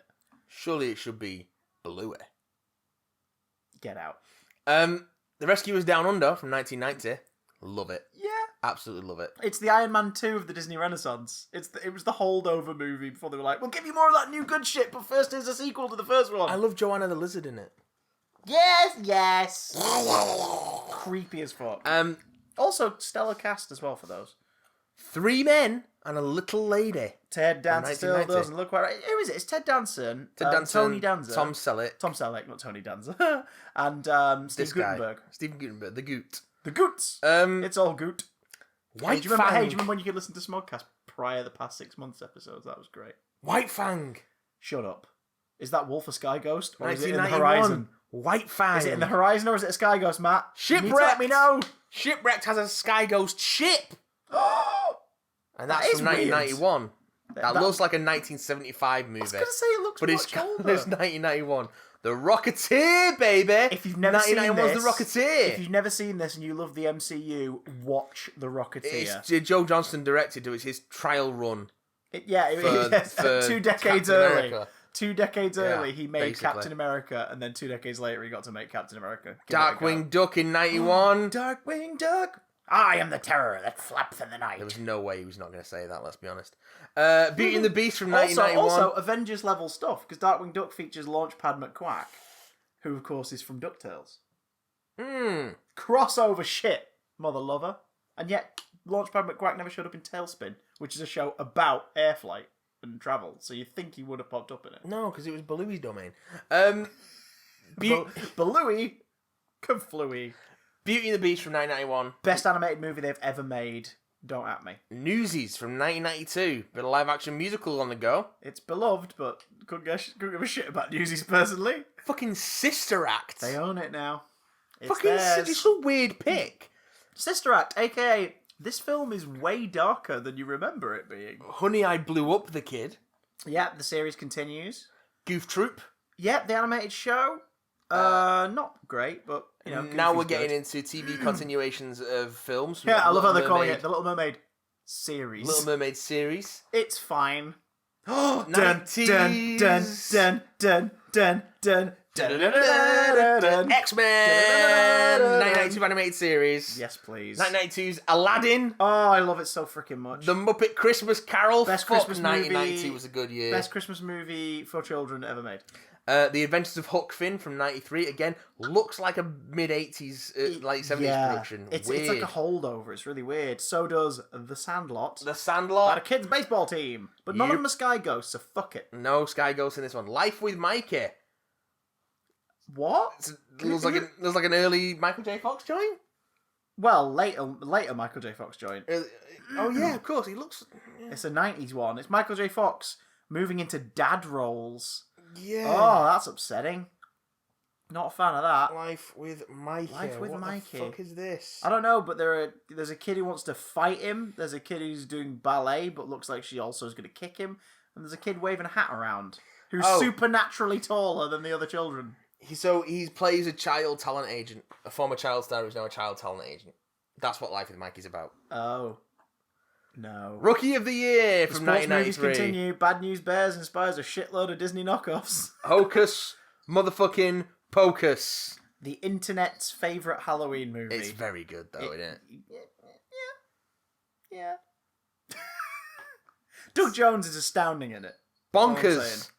Fuck Bonkers, but it has to be there. If the rest of the Disney afternoon's going to be there, Bonkers has to also be there. Boy Meets You know, World. Bonkers was meant to be a Who Framed Roger Rabbit TV series. Well, it isn't. And then so. they realised the licensing would actually be a nightmare to figure out. So as a result, you know, to have different characters from different entertainment companies appear in it.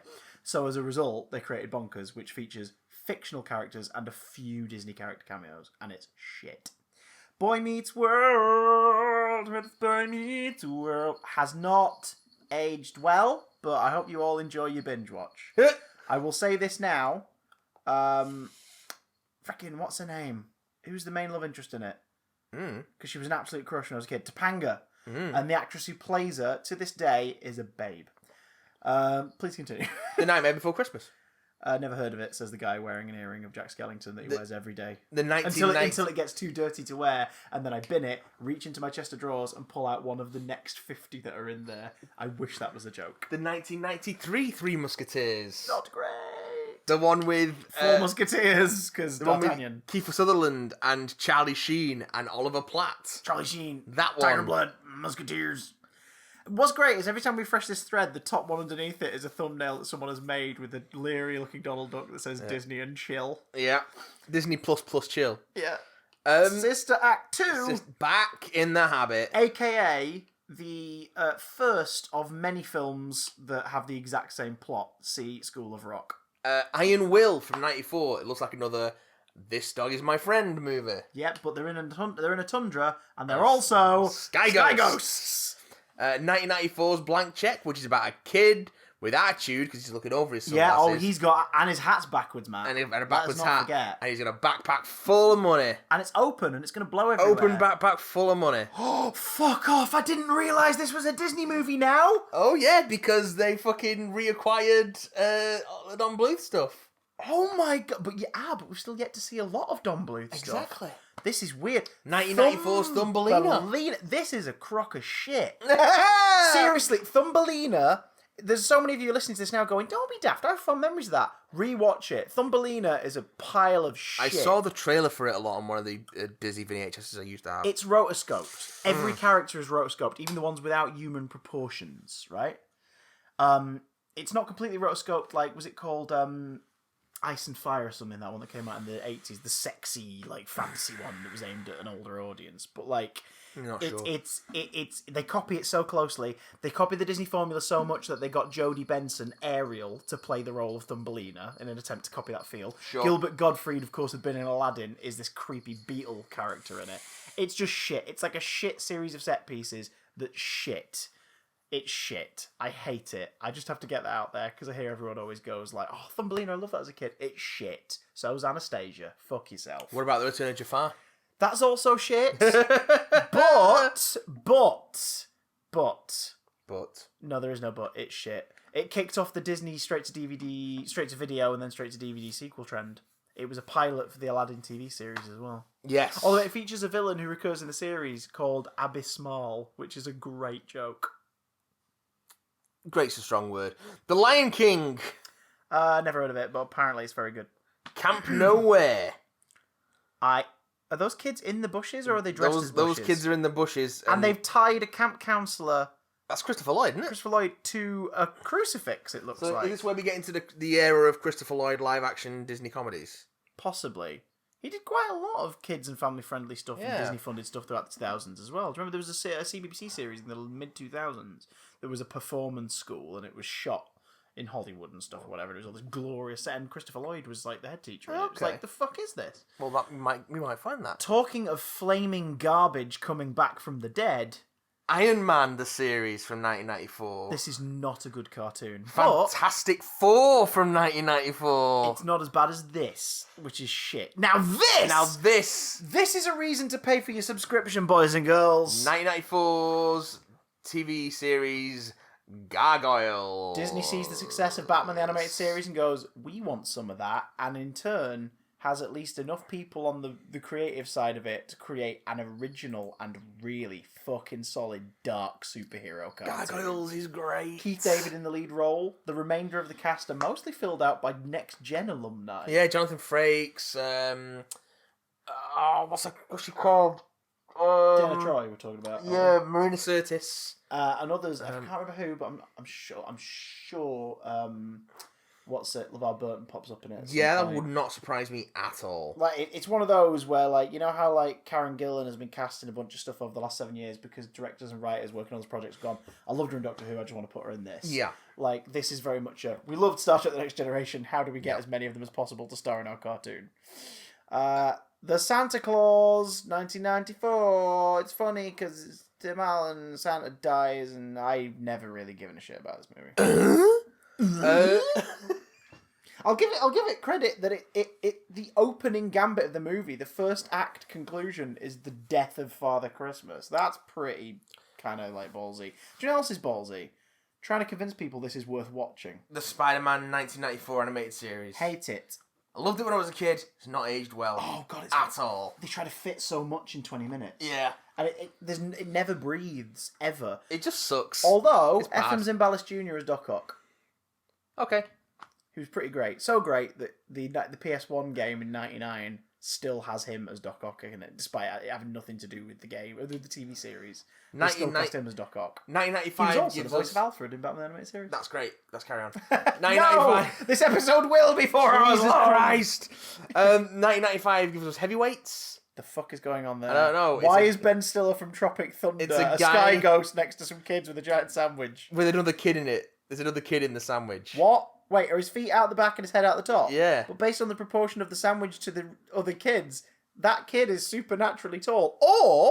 Or Matt, they've cut them in half And stretched them out. and stretched them out. Fuck knows what that movie is. And the upper half is still alive and providing, presumably, the red sauce of the sandwich. Tall Tale, The Unbelievable Adventure from 1995, which again looks like a much older movie from Yeah. going off the thumbnail. I wonder if some of these are straight to TV movies Must be. that were made for the respective networks Disney used to do business with. So in they the just 90s. look cheap as fuck. Yeah. Because they are. Because Probably. this is pre-ABC. A Goofy movie. I have a soft spot for this. It's way better than the show. While You Were Sleeping from 1995. Weird choice. Who's in it? Bill Pullman and Sandra Bullock. Really strange. It's the one where he's like, a woman finds a man, gets injured, and he's in a coma, and she goes to hospital with him, and then she pretends to be his fiance while he's in a coma. You mean one of those things that at the time seemed charming, but in more modern times seems sort of rapey? Yeah. Yeah, also, it looks like he's about to throw her on the tracks. Yeah, probably. Wait, is that the final scene? Probably, I don't You know. pretended to be my wife and spent all my money while I was sleeping. You're gonna die. I'm Bill Pullman. Pocahontas. Have you ever heard the wolf cry to the blue corn moon? I've Don't know heard what that any of those song things too many are. fucking times. I'll tell you this. Beautifully animated. It's not great. For me, that's the low point of the Renaissance. Yeah, probably. Also because they're trying Christian Bale's in it. to... Also, they're trying to do the whole And Mel Gibson. fucking revisionist history with Well, Native American that's the main thing, reason yeah. why it's the low point. Um, Yeah. The rest of them are at least based on folklore and like old stories from eons ago. But we've not seen the last of Pocahontas on this list. Oh shit, son! 1995's Operation Dumbo Drop, Which has nothing to do with Dumbo. but it's what? I think at one point in the movie they refer to the elephant as Dumbo, and that's why they gave it that title. It's fucking Its original title was Operation Jumbo Drop. Drop. Terrible. Hi, I'm here all week. It's Danny Glover, Yes, it is. And Ray Liotta, yeah. and Dennis Leary. And what are they, Matt? They are sky ghosts. Yes. And there's an elephant wearing a parachute. That's Operation Dumbo Drop. We're in the mid-90s, guys, and there are still sky ghosts. Talking about the mid-90s, we've got Fuck the me fucking sideways. most mid-90s kid in the world is a kid in King Arthur's Court from 1995. He's magically teleported into King Arthur's Court wearing rollerblades And a baseball baseball cap. Holy shit, he's extreme. I think he's actually just in full baseball gear, but with rollerblades. You know, like a baseballer. Fucking hell. Get ready for one of the most cartoons ever made. 1995's Timon and Pumbaa. Timon and Pumbaa. From The Lion It's King. Fine.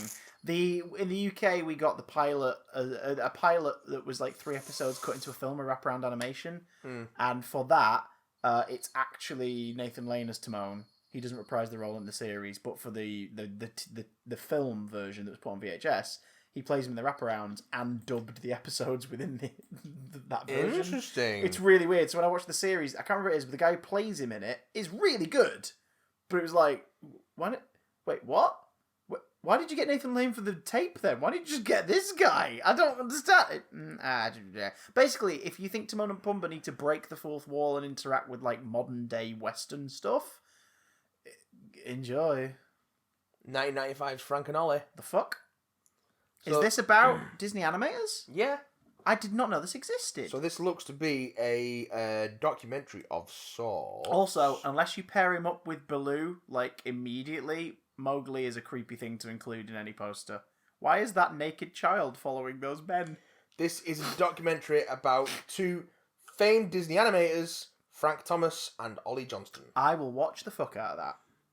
Do you know what else I'll watch the fuck out of? And laugh because of the dog textures. Pixar's first arrival on the Disney scene, 1995's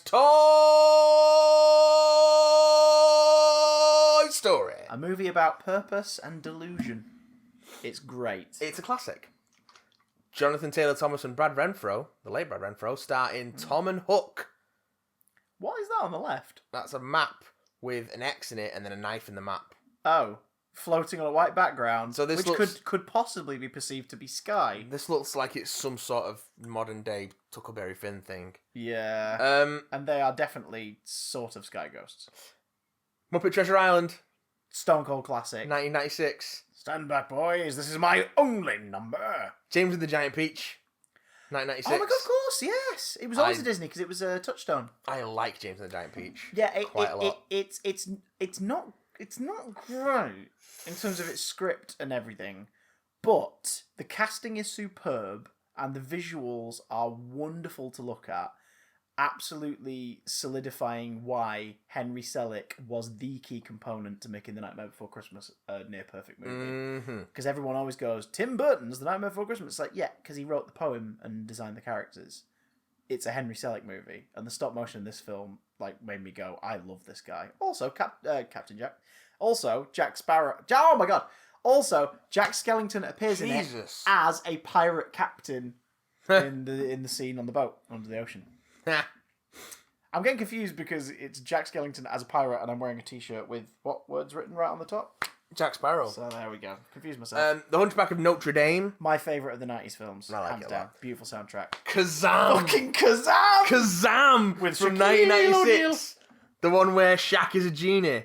With the great Irish actor Shaquille O'Neal. Jack Fucking from 1996. The one where Robin Williams is a young boy who has a disorder where he grows into an adult man. Now, this is a Fox film initially, I so. believe, because at this point he was not in speaking terms with Disney. Just feels like a weird inclusion. But then they made up because he came back for Aladdin and the King of the Thieves. straight to VHS movie, which is, again, fine. It's definitely better than Return of Jafar, but Return of Jafar has Jonathan Freeman as Jafar in it, so it's up to you, basically. First Kid. Is this the kid as a president? Live action movie about the president's son, I guess? Yeah, but Matt, what are they also behind the White House? The Sky Ghost behind the White The House. sky goes And there's behind the two White House. characters looking over their sunglasses, so you know they've got attitude. Dude, son. Fucking hell. Quack Pack. This is shite, but if you like Huey, Dewey and Louie and you want to see them through a 90s prism, tuck in. Mighty Ducks animated series. That was actually pretty fun. It was a superhero show, wasn't it? And Because it had nothing to do with it. Have you noticed the Mighty Ducks hasn't been on this Mighty list? Ducks isn't on there. It's the Mighty Ducks, a film about ice hockey kids and their lovable teacher and the story of togetherness and teamwork and all that shit. Not on here. Not on here. The animated series, which is a superhero show about extreme anthropomorphic ducks. Literal fighting. Mighty Ducks. If I remember correctly, the villain was Tim Curry because it was the 90s, of course. Probably. Is on here, though. How weird. The Incredible Hulk cartoon from 1996. Hulk. That one was okay, if I remember correctly. The live action 101 Dalmatians from 96 with Glenn Close. Pretty solid. Should have been the first and last of the live action remakes. The 1997 remake of That That Darn Darn Cat. And you know this darn cat is a remake that was necessary in the 90s, folks, because what's the cat wearing, Matt? Sunglasses. Fuck off movie. Jungle to Jungle, which 1997. which always confused everybody, myself included, because they do the very late 90s thing of using numbers. Yeah. So it's Jungle to Jungle. But it's not a sequel. And yet that stylized choice makes you think, is this a follow-up? It's a sequel to George of the Jungle. Oh, God, is that on here? Should be. I don't know. That is naff, but like in a charming way. Honey, We Shrunk Ourselves. Yeah, which is the last of the Honey movies, I think. Honey, we shrunk the Honey, I blew don't up know, the because baby. they did a series. Honey, I blew up the baby. Honey, I shrunk the kids. Honey, I Blew Up the Baby. Honey, We Blew Up the Kid. Blew up the kids. So. It was baby. I don't know. No. 'Cause that was the first film, wasn't it, in the series? And then No. Honey, sure- Honey, We Shrunk the Kids is the first I'm one. sure that's the second film in the series. No, we've just done them. I know. You know, I in know. But that's release what I'm saying. order. We've not seen Honey, I Blew Up the Thingy. So Yes, we have. Have we? Yeah. Oh my god, I'm getting Alzheimer's. You're probably too busy quoting something. Do you know what I need to be? Smart Guy, 1997. 1997. You know he's smart because they're drawing a pencil next to them. The Brave Little Toaster to the rescue. So not even the brave little toaster. Brave 'Cause this Little is again Toaster to the rescue. Because again, this is an acquisition. It's not a Disney original. Oh, How man. weird. Hercules, 1997. Alan Menken delivers a fucking killer score, and the animation's gorgeous, but I understand why it's people's least favourite. However, it's not Pocahontas. So. Pooh's Grand Adventure, The Search for Christopher Robin. Yeah, that was fine. Recess! Oh! Amazing animated series. If you've never seen it, do watch it. Beauty and the Beast Enchanting Christmas. Get to fuck. But Tim Curry's the villain. Flubber. Tim Curry's the villain. He's a CGI organ. Flubber. Flubber, aka the remake of The Absent-Minded Professor, starring Robin Williams, who'd made up with them. 1998's Ruby Bridges. Wait, hang on. This is a drama with Matt. Sky Ghosts on a white They're background. Sky Ghosts. Yeah. This was one series, if I remember correctly, and it was fine. Silver Surfer, 1998. Silver Surfer 1998. It's not bad. Silver Surfer. It's not bad. Is that Super Skrull? Yeah. Well, Yeah, probably. not bad. Belle's Magical World. Which was a pilot for a TV series that never happened. It's 3 short stories, and they're all garbage. Enjoy. Meet the Deedles. What the fuck is that, and why do they have giant blue quiffs that Two are dudes clearly superimposed? with wave quiffs. It's gotta be about surfers. Miracle at Midnight. Is this a Holocaust drama? Possibly. Guy on the far right, is that what I think it is? That's Will Wheaton, yeah. Holy shit. I'm sure it is. Shut up, Wesley. In the Holocaust. Join the brave little toaster as he goes to Mars. In the Brave Little Toaster threequel, we still haven't had the first one. Mulan. Yeah, I've got a soft spot for it. You lucky dog. Wait, hang on. Is this another dog-based comedy? You lucky dog. Is that dog and that guy Sky Ghosts in a bubble? Yeah, Bubble Sky Ghosts. Parent Trap remake, Parent Trap remake from 1998. starring Lindsay and Lohan. Which is weird, because Mary-Kate and Ashley were a thing. No. This is weird. Pocahontas 2, Journey to a New World. Garbage fire. In this thumbnail, she is literally fresh off the boat with her animal friends. Garbage fire. Fuck that. Brink. 1998. Oh my god, sorry! I wasn't prepared for how 90s this thumbnail was going to be! Rollerblades, pads and helmet. It's definitely a skating thing. Oh god. Hercules animated series from Pretty 1998. great. If continuity drives you wild, ignore it. But it's pretty great. Now, this has made me realise something weird. The Jungle Book, Mowgli's story, the 1998 straight to VHS movie, this is a prequel to 1994's The Jungle Book, the live action movie made by Touchstone and Disney. Which isn't on here. Which isn't on here. How strange. Out of the box. Out of the box. Looks like a family sitcom. Cool, I guess. Halloween Town. This is a classic to American audiences because it got repeated like every year and started like the tradition of the Disney Channel having a Halloween movie. Mm-hmm. This is the only one to get sequels, I believe, so we'll keep an eye out for those. You'll be Speaking of seeing them. sequels, He Lives in You. The Lion King 2 Simba's Pride. Yeah, featuring Simba as a... Sky Ghost. Despite the fact his dad should be the Sky Ghost. Hey! Simba's Pride is fine. Its most notable points are that it's the only straight-to-DVD one they ever did with fucking stellar animation. And also the songs, especially the ones by Ladysmith Black Mambazo, made it into the musical. We've got a couple of Christmas classics. I'll be the judge of that. By classics, I mean not classics. We've got Richie Rich's Christmas Wish. A sequel to the Macaulay Culkin film, which we've not had. And it doesn't have Macaulay Culkin in it. Yeah. And I'll Be Home for Christmas. starring a cool kid leaning on a cactus and not Yeah. being in pain. He'll be a Sky Ghost soon. The cactus also has Christmas lights on it. Of course. A Bug's Life, 1998. Pixar Return. Yeah, and deliver a film that's often forgotten, but not that bad, really. The 1998 live-action Mighty Joe Young. Yeah, not too bad. 1999 So Weird. Whatever no that is. idea, but they all look like hobos. 1999 Zenon, Girl of the 21st Century.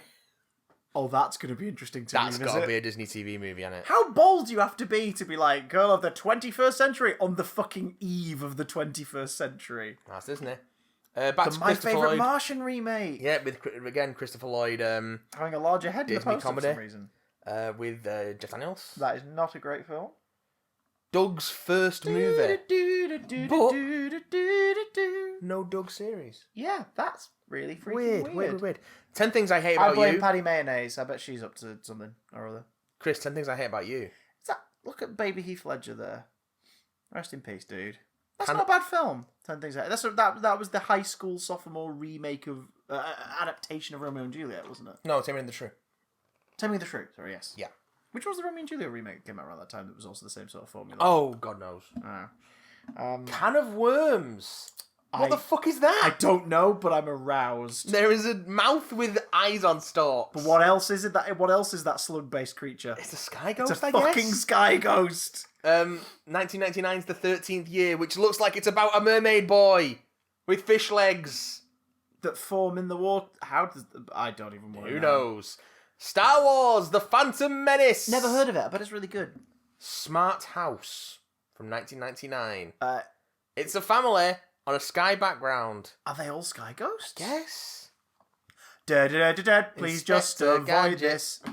It's bad. Matthew It's Broderick actually is bad. terrible as always in a movie which is terrible. It's not good. Oh, Michelle Trachtenberg's Penny, so that's cute. Johnny Before Tsunami. she was Harriet the Spy. Johnny Tsunami. He's surfing out of the Surfing. 90s. Surfing in Alaska, I guess. Genius from 1999, which features a nerdy kid morphing into a cool kid. Fuck off. Spider-Man Unlimited. Very limited. It was one series and was terrible. Wasn't good. Don't look under the bed. All A right. kids' horror series. I mean, they're looking at the ceiling in the thumbnail, so... The Avengers United They Stand. Oh my cartoon. god, guys, if It's you love Marvel rough. and want to hate yourself, then you need to watch Avengers United They Stand. Bad TV Let me show. just get this clip. That is Hank Pym in the foreground, isn't it? I can't know if it's Hank or Scott, but It it's, must be it's Hank. a Ant-Man. Must be Hank because he's the inventor and leading the team. Oh, guess. And that's Hawkeye in a very 90s outfit. Yep. Wonder Man and Scarlet Witch not looking too terrible. She looks kind of cool. 1999's The Annie. TV movie version of TV Annie. movie version. It's a hard knock life because rights. Mickey's Once Upon a Christmas. That's a really charming straight to DVD film. Horse Sense. All I know is two sky ghosts are staring at each other from underneath the brim of their cowboy hats. One of them's chewing on an ear of corn. Actually, based on his eyeline, he can't see anyone. He's staring at the brim of his hat. yeah, The hell? yeah. You know, you gotta stare at the brim of your hat sometimes. Toy Story 2. Perfect movie, really fucking creepy. And now we're into the 2000s. We've got Fantasia 2000. Awful but beautiful animation. Up and away. Fantasia 2000, the Michael Eisner Fantasia. It's got a shitload of celebrities in it for reasons, introducing the segments. Sure. There's a reason it's not included in the main canon usually. Sure. Up and Away looks to be a family of superheroes, maybe? Yeah, I don't know if they're flying or sky ghosts or maybe But both. it looks like a mid-70s film again. Yeah, it's weird. That's so strange. The Colour of Friendship. Is this a drama about racial tension? Probably. But for kids. Weird. That's a weird title. The Tigger movie. That's fine. An extremely goofy movie. The 90s comes late because it takes 3 years to animate. Whispers, An Elephant's Tale. Eh? Looks like a documentary about elephants. Yeah, I guess. Alley Cat Strike. The 90s carries over into the 2000s again for some reason. Bowling. Especially the kid's haircut. I mean, look at it. Kids are bowling. That's some curtains, man. Rip Girls. Looks like What? about girl surfers. Okay, but they've specifically chosen a picture that makes the main character look like Moana cosplay. Of course they have. Miracle in Lane 2. Do I have to see Miracle in Lane to I don't understand know. the events of the Frankie I don't Muniz know. vehicle Miracle in Lane I think it's 2? some kind of racing thing. Matt, is he a sky ghost? He is a sky ghost Holy above a shit. racetrack. It Holy looks like. shit. Dinosaur. Remember Dinosaur? No one one remembers Dinosaur. does. But that's coming out. Stepsister from Planet Weird. Okay. Even Stevens. Now, I will fight for this. It was obnoxious, but 14-year-old me, when it finally got repeats on CBBC in 2005, really liked it. Bruce Willis. Early Shia LaBeouf. Bruce Willis is the kid. I don't even remember what the hell that's about, but He's- what is he, He's Matt? definitely a sky He's ghost. a fucking sky ghost, I think it's guys. about a Bruce Willis and a younger version of himself, maybe as a kid. I don't know. I think it's got something to do with baseball. Do you know what you are? Ready to Run. Really? Oh, from 2000. Yeah, Yeah. the film with the horse. Yeah. So That surely one with the horse. surely be ready to gallop. Quince What? from 2000. Okay, is she a sky ghost She's a sky ghost surrounded by other sky ghosts, mostly babies? surrounded by her quintuplet siblings. Jesus Christ. Jesus Christ. The Other Me. Oh! What? What? There's two boys. Okay. There's just two Oh, boys. Jesus, here we go. The Little Mermaid 2, Return to the Sea. Ursula's crazy sister. Avoid it. Remember the Titans from 2000? It's a sports drama. I don't, though. Sorry. What is that face? That's a Sky That's Ghost Denzel face. Sky Ghost right there. Mom's got a date with a vampire. Classic for TV movie fans. Not that great. X-Men Evolution, the series. Pretty damn great. People love it. I actually. kind of skipped the X-Men Evolution series, but people think it's... You know when people do say a deviant lot art that it's good. concepts of cast of characters from franchises as high school kids? Well, imagine that, but it's actually followed through on, and it's good. Yeah, I hear it's good. That's X-Men Evolution. I hear it's good. Phantom of the Megaplex from 2000. Phantom of the Opera set in a cinema, yeah, everyone looks like they're in the 90s. Fine. Late 80s, I'd say. Yeah, oh god. 102 Dalmatians live-action sequel. You know, the first one was pretty solid. Yeah. I'll leave it at that.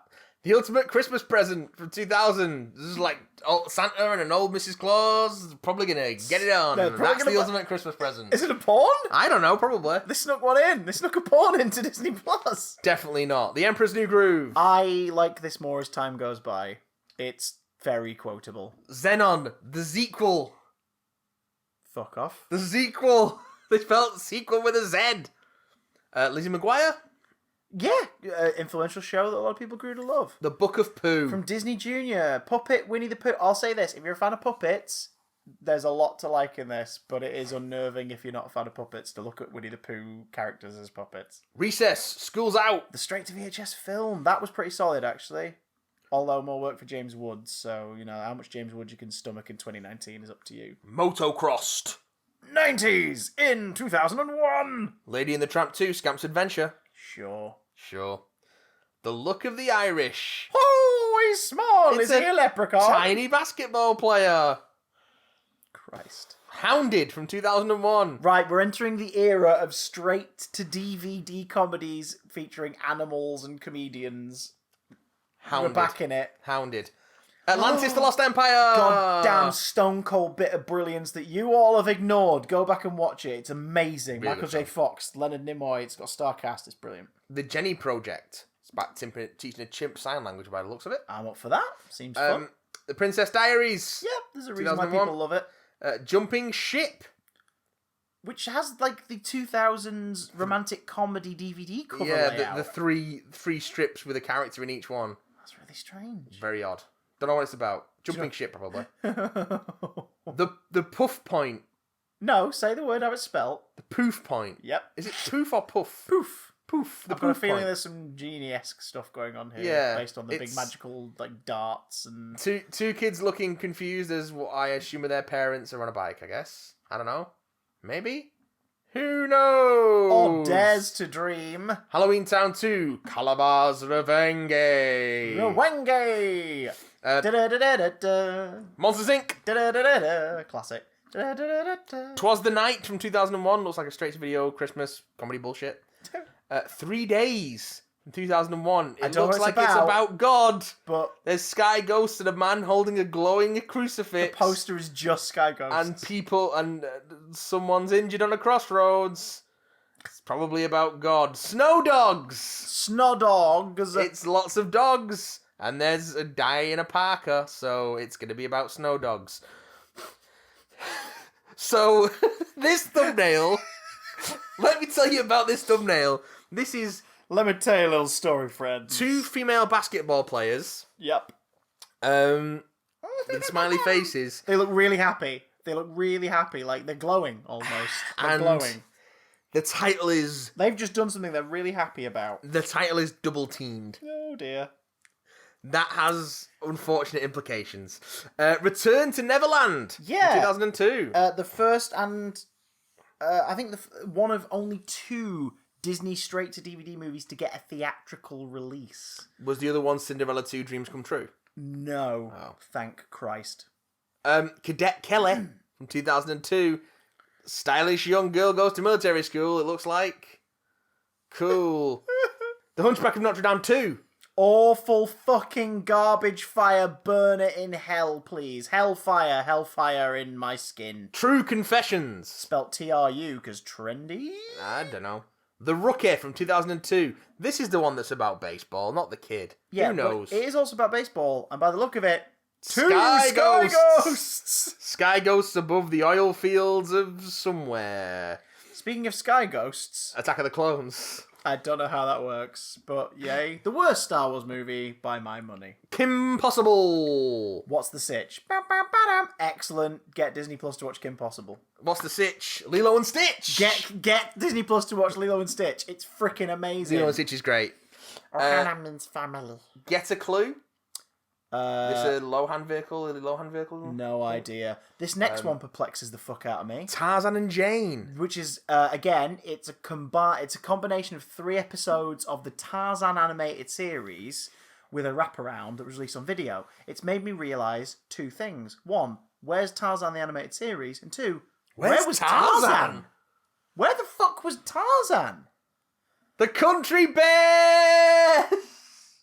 They will haunt your nightmares. The first Disney theme park film, technically, based on a theme park attraction. And you know what? Ain't great. In fact, they gave so little shits about it. The Country Bears Jamboree in Disneyland in California closed about a year before the film came out. Well, you know what we've got to do then? We gotta kick it up. We gotta kick it up.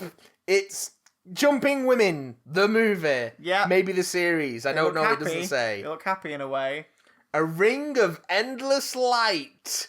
Underwater ghosts. Swimming and with a dolphin. A sinister looking... That dolphin looks like it's seen some shit and it's about to do something to those people. The Scream Team. I... Definitely a thing about ghosts. What on earth is going on? Tuck Everlasting. Field ghosts. Field ghosts. They're ghosts in the foreground. Running in baggy shirts. The Santa Claus 2. Because 1 was not enough. Winnie the Pooh, A Very Merry Pooh Year. That was a straight-to-video Christmas short. Yeah, it might be fun. Treasure Planet. Highly underrated. Please watch it. It's fucking stellar. Emma Thompson is great in it. You Wish. No, she was. She was really good in it. No, the next thing is You Wish. Oh, right. Is that the one with the kid on the American football team and he's a sky ghost in the poster for reasons? Looks like and also it. It's weirdly cropped so that the 2 characters on its faces are cropped in weird ways, in a way that's really fucking unprofessional for a giant multi-billion-dollar company to put out as an official promo still. Disney! That's So Raven. I was never really a fan because I kind of missed me, but people love it, so give it a watch. 101 Dalmatians 2, Patch's London Adventure. So it's the sequel to the animated film, not the sequel to the live-action film. Yep. That's what we need to say about that. The Jungle Book 2. The only other theatrically released straight-to-DVD film that they made. I've got that on Blu-ray because it was cheaper to buy the box set of the 2. Of 1 and 2 than it was to buy Jungle Book on its own on Blu-ray. Like Peter Pan Returns to Neverland, it's really beautifully animated for a Disney Toon project, and it definitely looks good on a big screen. But it's a pointless film. Christopher. Inspector Gadget 2. Now, who's the guy from Will and Grace who played is it Jack, the friend or whatever? That guy. Because that's who's playing him in this one. It's a sequel to the Matthew Broderick movie, but has none of the same actors at all.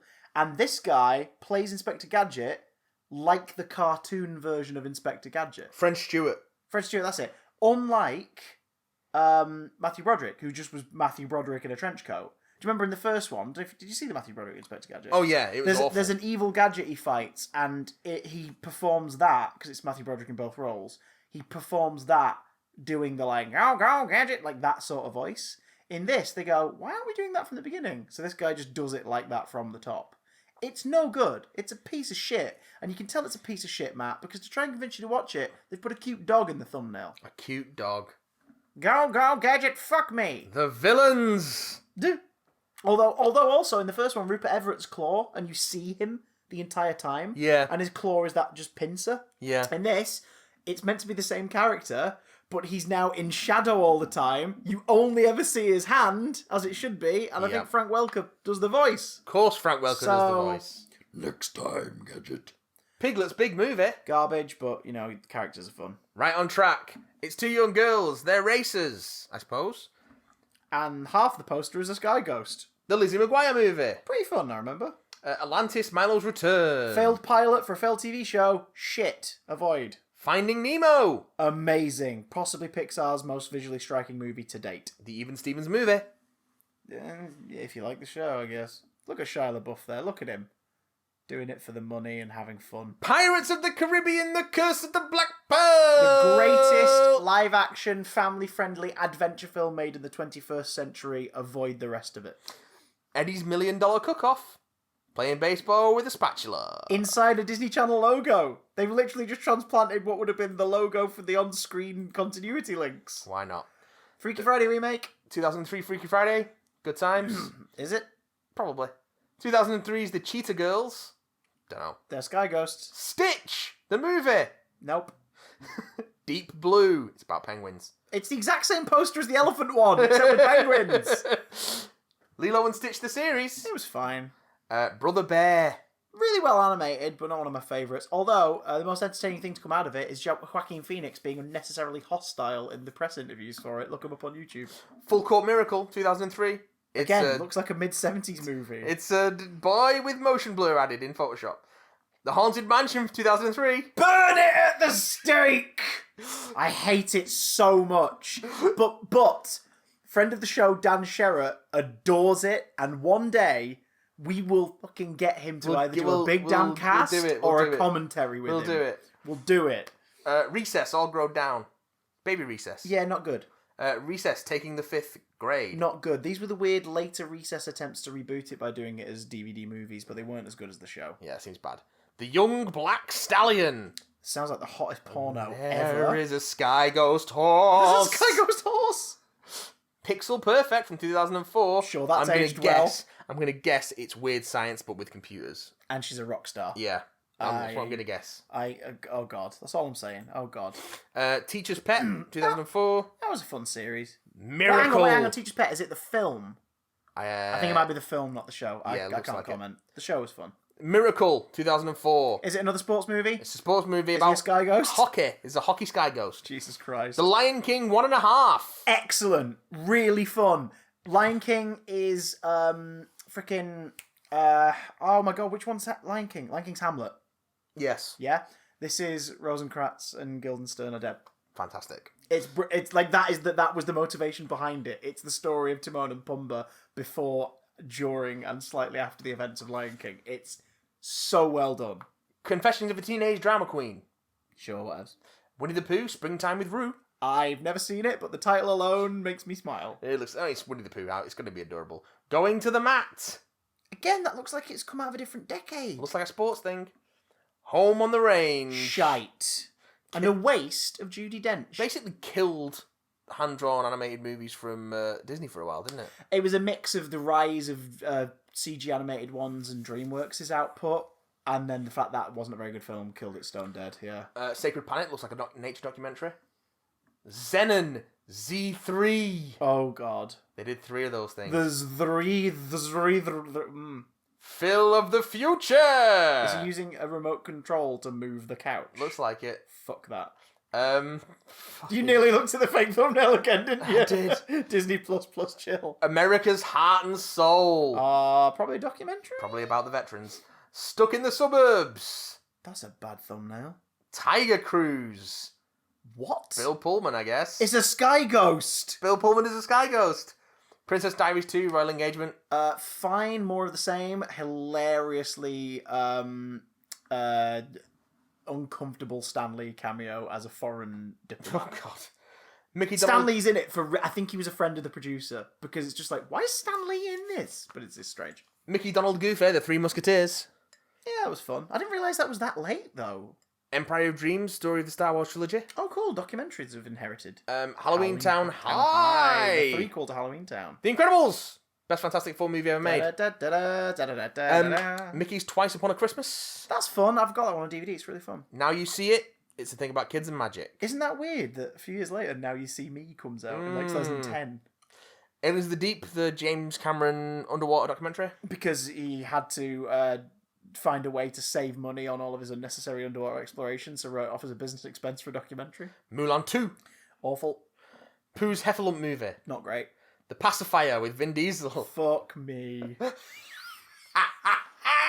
Because in the 2000s, tough guys who were younger than Arnold Schwarzenegger took on the mantle. Oh, they already did it with Mr. Nanny and with Hulk Hogan. Oh wow, and... Hulk Hogan was an anomaly. See, Yeah, I Hulk Hogan suppose. happened pre and during Arnold's comedy turn, and then after Arnold kind of stopped and went into government, it was Vin Diesel, The Rock, like a bunch of others, like took the mantle of we're a tough guy in a quirky situation. Millions from 2005. Is that Is that child psychically making it rain money? It's a kid who wins the lottery or something like that. A kid gets Oh. millions or something. Buffalo Dreams, 2005. Is it a cycling film? There's a sky ghost behind someone. There is a sky ghost behind them. A very faint sky ghost. Ice Princess.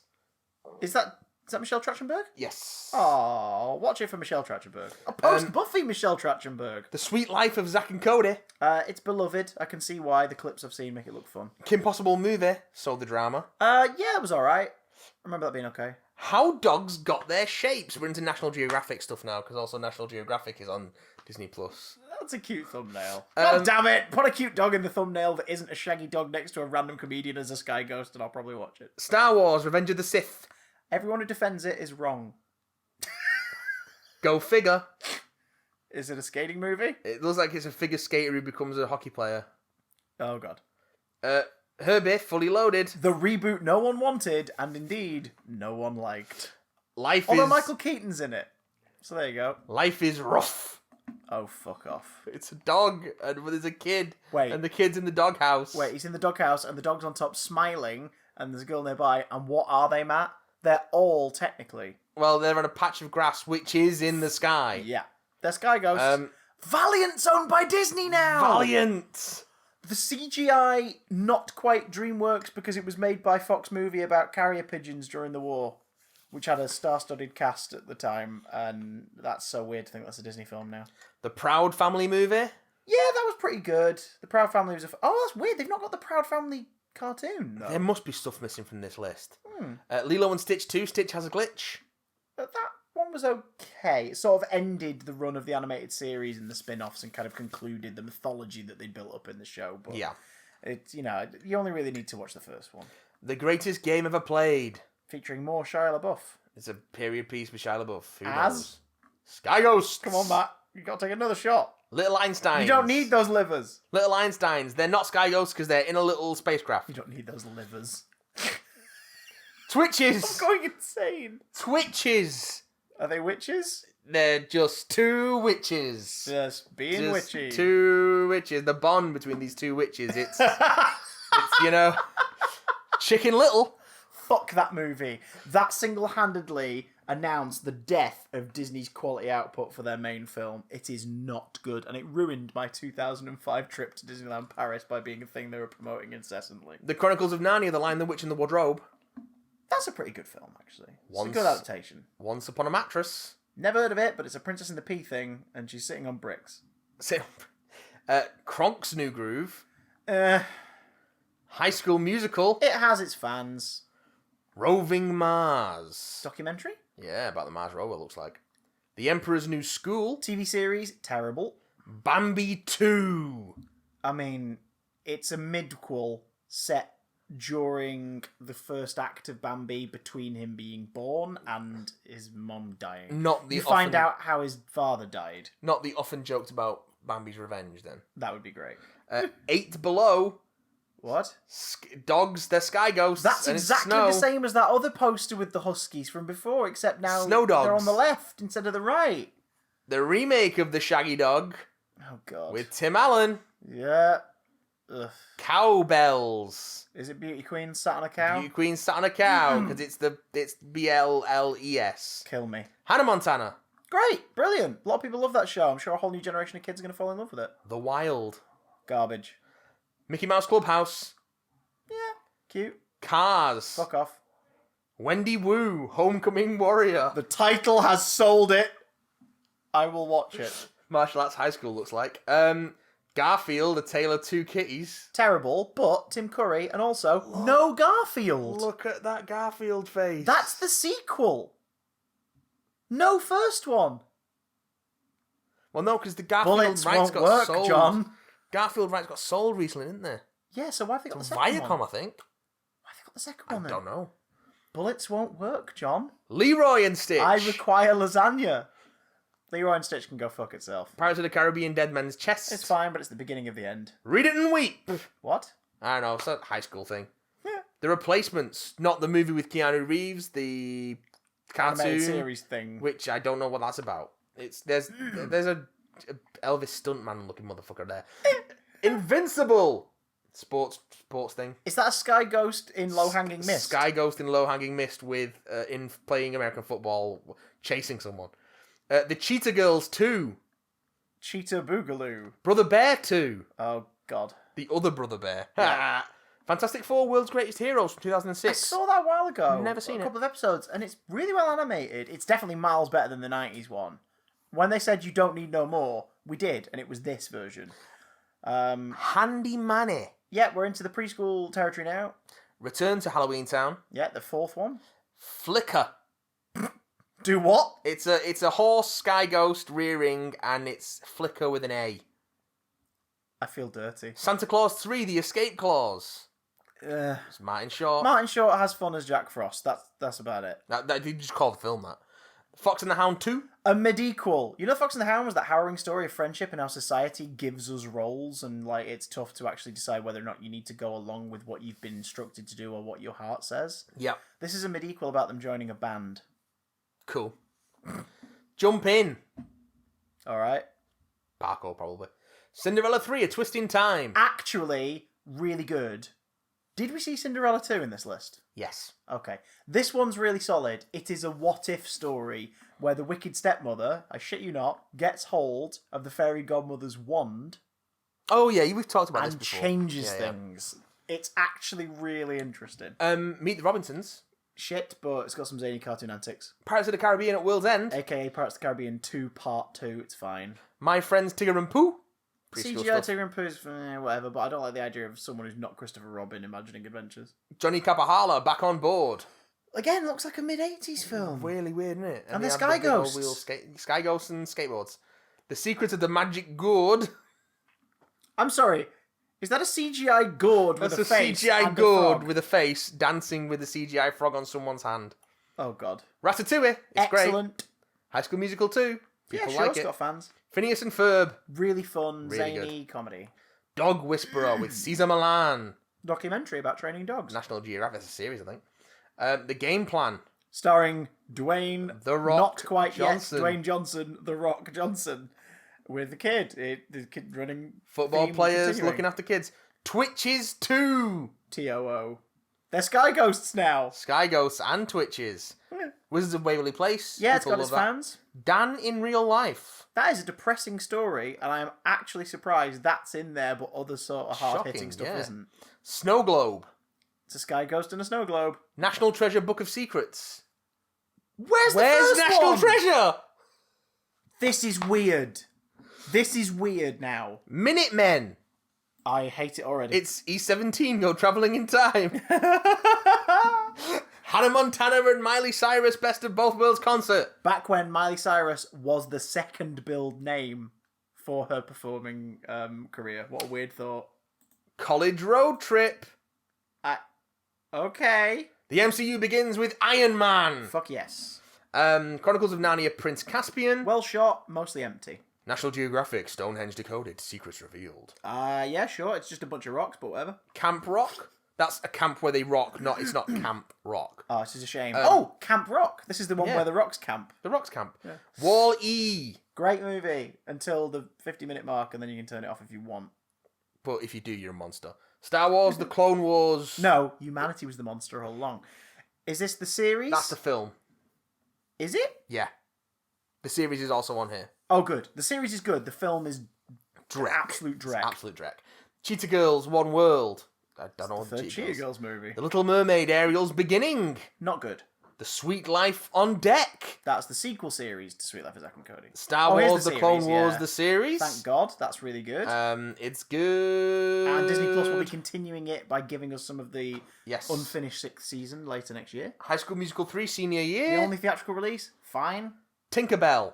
Fuck off. They did loads of those, didn't they? Because that's what replaced the Disney Toon Wing. They just started farming it out to this like studio in Korea or whatever, and they kept making CGI Tinkerbell movies. Bolt. Not great. It's Bolt. Iron Man Armored Adventures. Also not great. It's a CGI animated series where he's a kid because we have to young him up. The Crimson Wing Mystery of the Flamingos. And that's a Disney nature film. So Yes. this is a pre-Nat Geo acquisition Disney nature flick. Wolverine and the X-Men. One The- series, short-lived, pretty great. Yeah, from what I hear, it was pretty good. Dad napped. I have no idea, but she seems pretty shocked about it. Jonas Brothers, the 3D concert experience. Oh, I wonder if it'll be in 3D. Kingdom of the Blue Whale. Nat Geo, fair enough. Hannah Montana, the movie. Oh, solid family entertainment. Hatching Pete. I don't know what's happening It there. looks like it's a dude who hatches his friend from an egg. And they have dreadful haircuts. Jonas. Which I guess is a film from the Disney Channel itself with the Jonas Brothers in it. I thought it was the gritty Jonas Brothers reboot. The strong Christian values. Trail of the Panda. Aww. Easter Island, Unsolved. Okay, documentaries, cool. Princess Protection Program. I can't remember who tweeted it, but someone said, I have no idea what this is, but from the title alone, I'm sold. Because, like, is it like witness protection for a princess? I guess. Is that Selena Gomez on the left? I guess. Okay, sure. Wizards of Sure. Waverly Place, the movie. Yeah, more Selena Gomez. Bizarre Dinosaurs. I mean, they're all pretty fucking bizarre. National Geographic, come on. Tinkerbell and the Lost Treasure. Go fuck yourself. The Princess and the Frog. Watch it 1,000 times and encourage this bastard company to start making more hand-drawn features. Sky Runners. I have no idea. Looks Sci-fi? it looks like it's two guys come across a trash thing. T- Starstruck. Hang on. They're looking at each other. The poster is stylized as Starstruck. And yet, according to the title that they've placed with it, it's just Starstruck. Make your mind up, guys. Alice in Wonderland, the live action remake. Hot garbage. But people fucking love it. Diary of a Wimpy Kid, live action Yeah, one. but it's also the reason why the live action remakes are here. No, that's true. Darryl Wimpy Kid, yeah, bloody hell. Waking Sleeping Beauty. I don't know what that is. Don't know. Good Luck Charlie. I don't know what that is. The but baby has locked all her family outside and she has the keys. she's probably gonna die. Toy Story 3. Really freaking good. Den Brother. No idea, but Looks how like does it's he not about, know all those scouts that took behind him? Yeah, it looks like it's a thing about scouts. It's a lot of berets. Camp Rock 2. The Final Jam. Camp Rock meets the Jonas Brothers. Tinkerbell and the Great Fairy Rescue. Fuck yourself. Journey to Shark Eden. Ideal for Shark Week. Get it in your eyes. Shark Eden. Secretariat. Secretariat, which is about the legendary racehorse, but I hear that name and I just think about the fake panto horse from Craig Ferguson's show. Can I just point something out? What? Where was Incredible Hulk? The second MCU movie. It's not the only one that's missing. Oh! The Avengers, Earth's Mightiest Heroes. Amazing. Great Fucking cartoon. great theme song. The greatest superhero animated show since the end of the DCAU with Justice League Unlimited. Great Migrations. Actually, no, I take that back. Spectacular Spider-Man in between. Great Migration's cool. Is that about butterflies? That Geo. I'm down with that. Shake It Up. Baby Now, Twist and Shout. Is that early Zendaya? Early Zendaya. Holy shit. Early Zendaya. She's Michi, you know. Zendaya is Michi. Avalon High. Is this the attempts to try and sort of create Twilighty, Harry Pottery kind of properties on Disney Channel? Yes. Tangled. Fucking superb.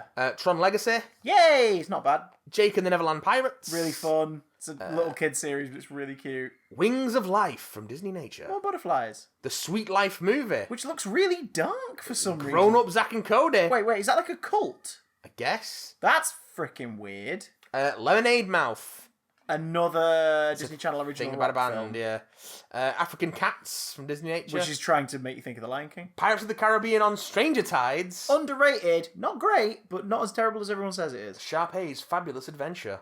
Is that a spin-off from High School Musical? I guess. Fucking hell. Kicking It. Looks like it came out of the 80s. What is happening? Kicking It. It's a karate comedy. If you want Cobra Kai for the brain dead, watch Kicking It. Cars 2. Fuck you. Winnie the Pooh from 2011. Excellent. The last hand-drawn animated movie that Disney released. It's superb. Please watch it. Please. Phineas and Ferb the movie across the second dimension. Phineas and Ferb's always good for a laugh. Teen Spirit. Alright. Hang on. We're in 2011. Yeah. No Iron Man 2. Jessie. Sure. Wait, what is that? What is that? I don't know. What is she doing? Is that a lizard There's on a her lizard shoulder? on her shoulder and her friends are holding up a city in her name. Oh. What do you call it? When that's how you describe it, I want to watch it. That was a very Coach Steve from Big Mouth description. That was really good. Their friends are holding up a city, and the city's her name. Does Nick Kroll voice that character by any Yep. chance? Yeah. Brain Games from 2011. There's Nat Geo. Nat Geo also comes back with the incredible Dr. Dr. Paul. Geek Charming, Is that Sarah Hyland from Modern Family? possibly. She looks really Maybe. young, which is weird because we've seen her younger. The Muppets, 2011. Really freaking charming. A lot of fun. Good luck, Charlie. It's Christmas. What? So I guess the baby let her parents back in. 12 Dates of Christmas. Wait, who's in that again? I don't know. Those guys. So those people. Frenemies. Hang 2012. on. Hang on. We're in 2012. Yeah. Where is Thor and Captain America the First Avenger? Lab Rats from 2012. Isn't the MCU a big selling point of this service? Ultimate Spider-Man 2012. Terrible show. Chimpanzee from Disney Nature. That is a cute looking chimpanzee. Um, Wait, I'm sorry. There's got to be stuff missing from this list. The MCU is a selling point of this app. There's got to be How stuff the missing. fuck is Fuck Bucket or whatever it was called in this stream? But there's no Captain America the First Avenger. Violetta. Nice, but she's not Cap. Tron Uprising. Oh yeah, that series is apparently pretty good. Let It Shine. Okay, nice. I'll be honest, that is one of the nicer Disney original promo images that There's they put. That is Sky a really Ghost well shot enveloped image. by music. Gravity Falls. Excellent show. Brave. Yeah, that's alright. Better Se- music than film. Secrets of the King Cobra. Alright. Crash and Bernstein. Right, now, I've seen a version of that edited to say the title is I Pooped Out a Muppet. Well, And it's actually a better title. that's what you did. It looks like that's what you did. Girl versus Monster. Yeah, I mean, that's a cool poster, I'm not going to lie. It's like Buffy for teeny boppers. Secret of the Wings. That's a Tinkerbell The sequel. Tinkerbell movie. Fuck that. Wreck-It Ralph. Yeah, alright. Santa Paws 2, The Santa Pups. Where was Santa Paws 1? Winged Seduction. Birds of Paradise. I don't think you understand, guys. It's driving my OCD to the brink. The Mistletones. A musical. Cool. Why are they looking at each other from across a tiny microphone? The Wizard's Return. Alex versus Alex. That's a Wizards of Waverly Place sequel. Iron Man 3. Hang on! Where is there, at that point, highest grossing movie of all time, The Avengers? Life Below Zero. What the fuck, Disney National Geographic. Plus? Avengers Assemble, 2013. Terrible show, don't watch it, it's garbage. Monsters University. It's pretty fun. Teen Beach Movie. I don't know, but Literally what it says on the tin. I'm just going to say this. Those guys are super fucking strong. They're lifting up their two friends. Hulk and the Agents of Smash. A lot of fun, short-lived. Super Buddies. Fuck you. It's about dogs. It's a space sequel to Airbuds, and now they are superheroes. Sharks of Lost Island. Well, they obviously found it. Thor the Dark World, the Right. second one. Cool, yeah. Huh? Frozen. Yeah, everyone loves it as shit. Saving Mr. Banks. Amazing, if a little bit of a lie. Miracle Landing on the Hudson. Cool, Nat Geo, yes. Cloud 9. It's a oh my god, snowboarding it's a movie. snowboarding movie that looks again like it should be in the early 90s at the most. Marvel Studios Assembling a Universe. You fucking, fooled me, considering how little of it you've put in so far. Muppets Most Wanted. Yeah, a lot of fun. Dr. Oakley, Yukon Vet. Is that a sequel to Yvonne of the Yukon? She's a vet in the Yukon. Oh, cool. Okay. Bears. Disney Nature. Zapped. More Zendaya. You forget that Zendaya is a Meet ya. in-between... No, she's like an in-between Selena Gomez kind Yeah. of presence. Girl Meets World. The sequel to Boy Meets World, which, if I Yes. remember correctly, was a Netflix exclusive? Or at least Netflix had distribution rights. I'm not sure. But, like I said, scroll back up. Topanga, second in, the mom, still fucking hottie. Graniads of the Galaxy. Okay. How to Build a Better Boy. Fuck off. Gender swaps weird science, I'm betting you. That's odd. Star Wars Rebels. Superb. Dr. K's Exotic Animal ER. Sure, Nat Geo. The Evermore Chronicles. That was alright. Big Hero 6. That's a fave of mine. Lego Star Wars, The New Yoda Chronicles. Sure, whatever. Matt, I've noticed that we're now in 2015. Where the fuck was Captain America the Winter Soldier? Bad- The greatest Marvel movie? Bad Hair Day. No, hang on, that's not Captain America. Monkey Kingdom. Neither is that. Avengers Age of Ultron. Cool, if we don't get Ant-Man, I'm going to shit my bricks. Inside Out. Yeah, alright. Teen Beach Movie 2. That's quite way after the other one. Best Friends Whenever. Huh? Lego Star Wars Droid Tales. Okay, so we're getting all the straight to DVD. Oh, Ant-Man! Ant-Man. With Sky Ghosts. The Descendants. Shit, but kids like it. Guardians of the Galaxy, the series. Not great. PJ Masks. Yeah, I recognise the toys more than anything. The Muppets 2015 series. Not good. The Invisible Sister. Oh my god, she's not She's a panicked. sister. She's turning invisible. She's not panicked about her sister turning invisible. No, she's smirking about her sister turning invisible. The Lion Guard. Flash animated crap. The Good Dinosaur. Pixar's most boring. The Wild Yellowstone. Nat Geo. Star Wars: The Force Awakens. Never heard of it. Also, why does The Force Awakens get a thumbnail that doesn't fit in with the previous Six's style? I don't know. And why is Luke in the thumbnail? I don't know. False advertising. The Finest Hours. Oh yeah, that was a thing, It's wasn't it? the rescue thing. Yeah, where the Sky Ghosts rescue a boat. The Sky by the Ghosts look of rescue them. Stuck in the middle it. With who? with these tiny people, apparently.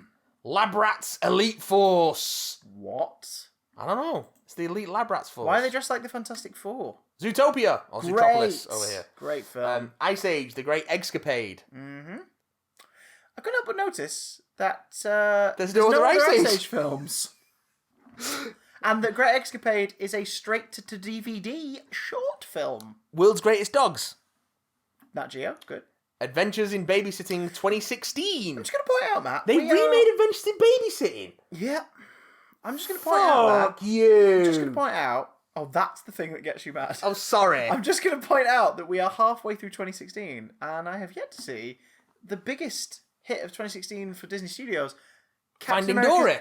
No, that's there right now. That's there, you see. But Captain America... Lego Star Wars: The Freemaker Adventures. No, there's a film called Civil War. Oh, Bizarrevark. Definitely not. No, not Bizarrevark. Oh, the BFG. Okay, that was the Christmas release for The 2016. live-action BFG. Where is Doctor Strange? Eleanor of Avalor. It's there. Great show. Eleanor of Avalor, great show. Really good. And Pete's Dragon, also. Fuck that. Queen of Catway. Yeah, sure. Milo Wait. The Queen of Catway is a Sky Ghost. Sure. Point that out. Milo Murphy's Law. Whatevs, Trev? The Swap. I bet that's aged well. From 3 years ago. Expedition Mars, Spirit and Opportunity. Nat Geo, beautiful. Moana. Make way, Moana, it's the time you knew. Rogue One, a Star Wars story. Yeah, sure. Before the Flood, National Geographic. Yeah. Sea of Right, okay, we're in 2017. They've missed both Marvel films from 2016. Sea of Hope, America's Underwater Treasures. The fuck is happening, Matt? Mickey and the Roadster Races. That's nice. I mean, this is just a business decision. That Atlantis makes no sense. Rising, another James Cameron documentary. Well, you know, he's got to put it in as a business thing so he gets money back on his taxes. Newsies, the Broadway musical. Okay, fine. Cool, Origins, the journey of humankind. Tangled, Before Ever After. That is the film that leads into... Tangled, the series. Which is, and I'm no exaggeration, excellent and needs to be watched. Andy Mack. Yeah. Puppy Dog Pals. Hang on, isn't Andy Mack the one... It's a series, they cancelled it, and nearly every Disney announcement has a shitload of people underneath tweeting, bring back Andy Mack, bring back Andy Mack. Probably. Born in China. It's a documentary about pandas. Sad Okay. pandas. Disney's Fairy Tale Weddings. Now, I just want to point out, we're in 2017, the year where they released Guardians of the Galaxy 2, Spider-Man Homecoming, Sony, I could imagine that might not being on here, and Thor Ragnarok. Hey, we've So got just keep Cast that 3. in mind. Yeah, that's shit. Earth Live. Cool. Is it? Apparently so. Kingdom of the Apes Battle Lines. Isn't it weird? It's a Nat Geo documentary, but isn't it weird how the font used is trying to make it look like a Planet of the Apes thing? yeah. Nat Geo do that shit all the time. That's really weird. Descendants 2. Fuck you, Sky Ghost. Raven's Home. Sequel to That's So Raven, sure. Spider-Man 2017 series. Garbage! Diana. In her own words. One for the kids. Breaking 2. Electric Boogaloo. No. Different Breaking 2. Nat Geo.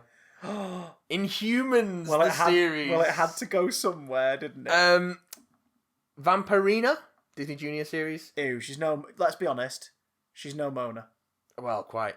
Jane, a National Geographic film by Brett Morgan. Okay. Big Hero 6 series. Pretty fun. Titanic, 20 years later with James Cameron. Another tax write-off. Secrets of Christ's Tomb, Explorer Special. And Buffy font. Man Among Cheetahs. There's no man in that poster, just a cheetah. Decorating Disney, Holiday Magic. Oh, that's kind of cute. Planet of the Birds. Nat Geo, don't get excited, horror fans. Zombies. A high school comedy. Okay, we're in 2018 now, Matt. Where were those 3 Marvel movies from 2017? Giants of the Deep Blue. Love a big whale. Rocky Mountain Animal Rescue. Oh, the veterinarian documentary. Muppet Babies. The reboot of Muppet Babies, which is apparently not that bad, but it is CGI, so what's the point? In... Then again, the original was animated, so what's the point? Into the Okavango. Is it? Drain the oceans. Cool. Where's Black Panther? Legend of the Three Caballeros. Oh, sequel to the Three Caballeros, alright. Big City Greens. Nice. Where's Black Panther? Big Bug Juice. My Adventures at Camp. I mean, where's Infinity War? The 2018 Freaky Friday. Actually, hang on. Where was The Last Jedi? Science Fair. Disney, you do realise that people want to watch your stuff, right? Free Solo. National Geographic. Under the Sea. A Descendants short story. Okay, I mean, there's a gaping hole in your market. Marvel Rising. Secret Warriors. It's pretty good, actually. Star Wars Resistance. I've not watched it, but I assume it's good. I hear it's pretty good. Coop and Kame Ask the World. That looks like a late 90s thing. Lego Star Wars All-Stars. What the hell is that when it's at home? Mars Inside SpaceX. Sure. Mission to the Sun. Must we? The Flood. Huh? Life Size 2. What? Where was Life Size 1? Tree Climbing Lions. Okay, I mean, Infinity War was the highest grossing movie of Paris to 2018. Pittsburgh. That alone would sell the service to people. Sydney to the Max. Oh, okay, we're now in 2019. Live action Kim Possible. Really terrible, by the way. Fast Let's go on to Lane. Kim Possible really quick. Sort of Sky Ghosts.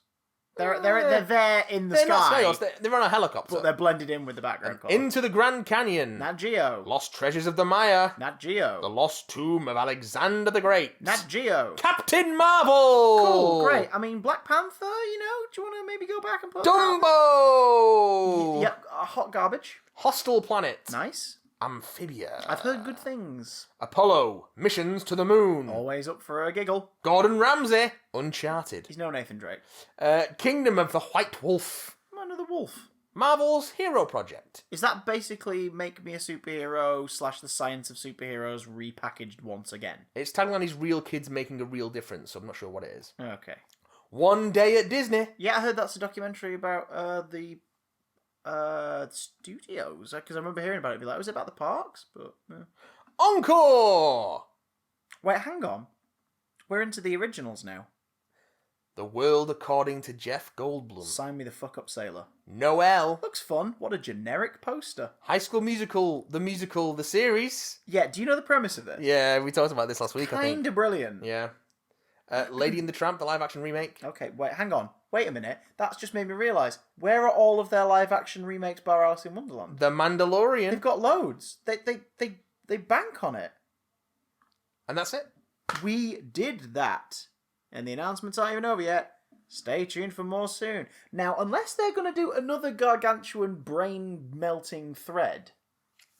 Is that a Sims mock-up poster? Yeah, a lot of... Unless they're going to do a brain-melting thread where they announce all the gaps in their big franchises.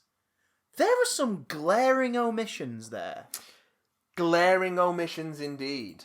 I mean... Glomissions, one really might say. glaring omissions. But we did manage to get the episode to over 2.5 hours. Jesus Christ, we had no news this week, basically. No. So that's impressive. And I'm not even showing you the Jungle Cruise trailer. They own all the pop culture. And I'm holding it to ransom, man. Let's do a quick email. Must we? Yeah. Go on, then.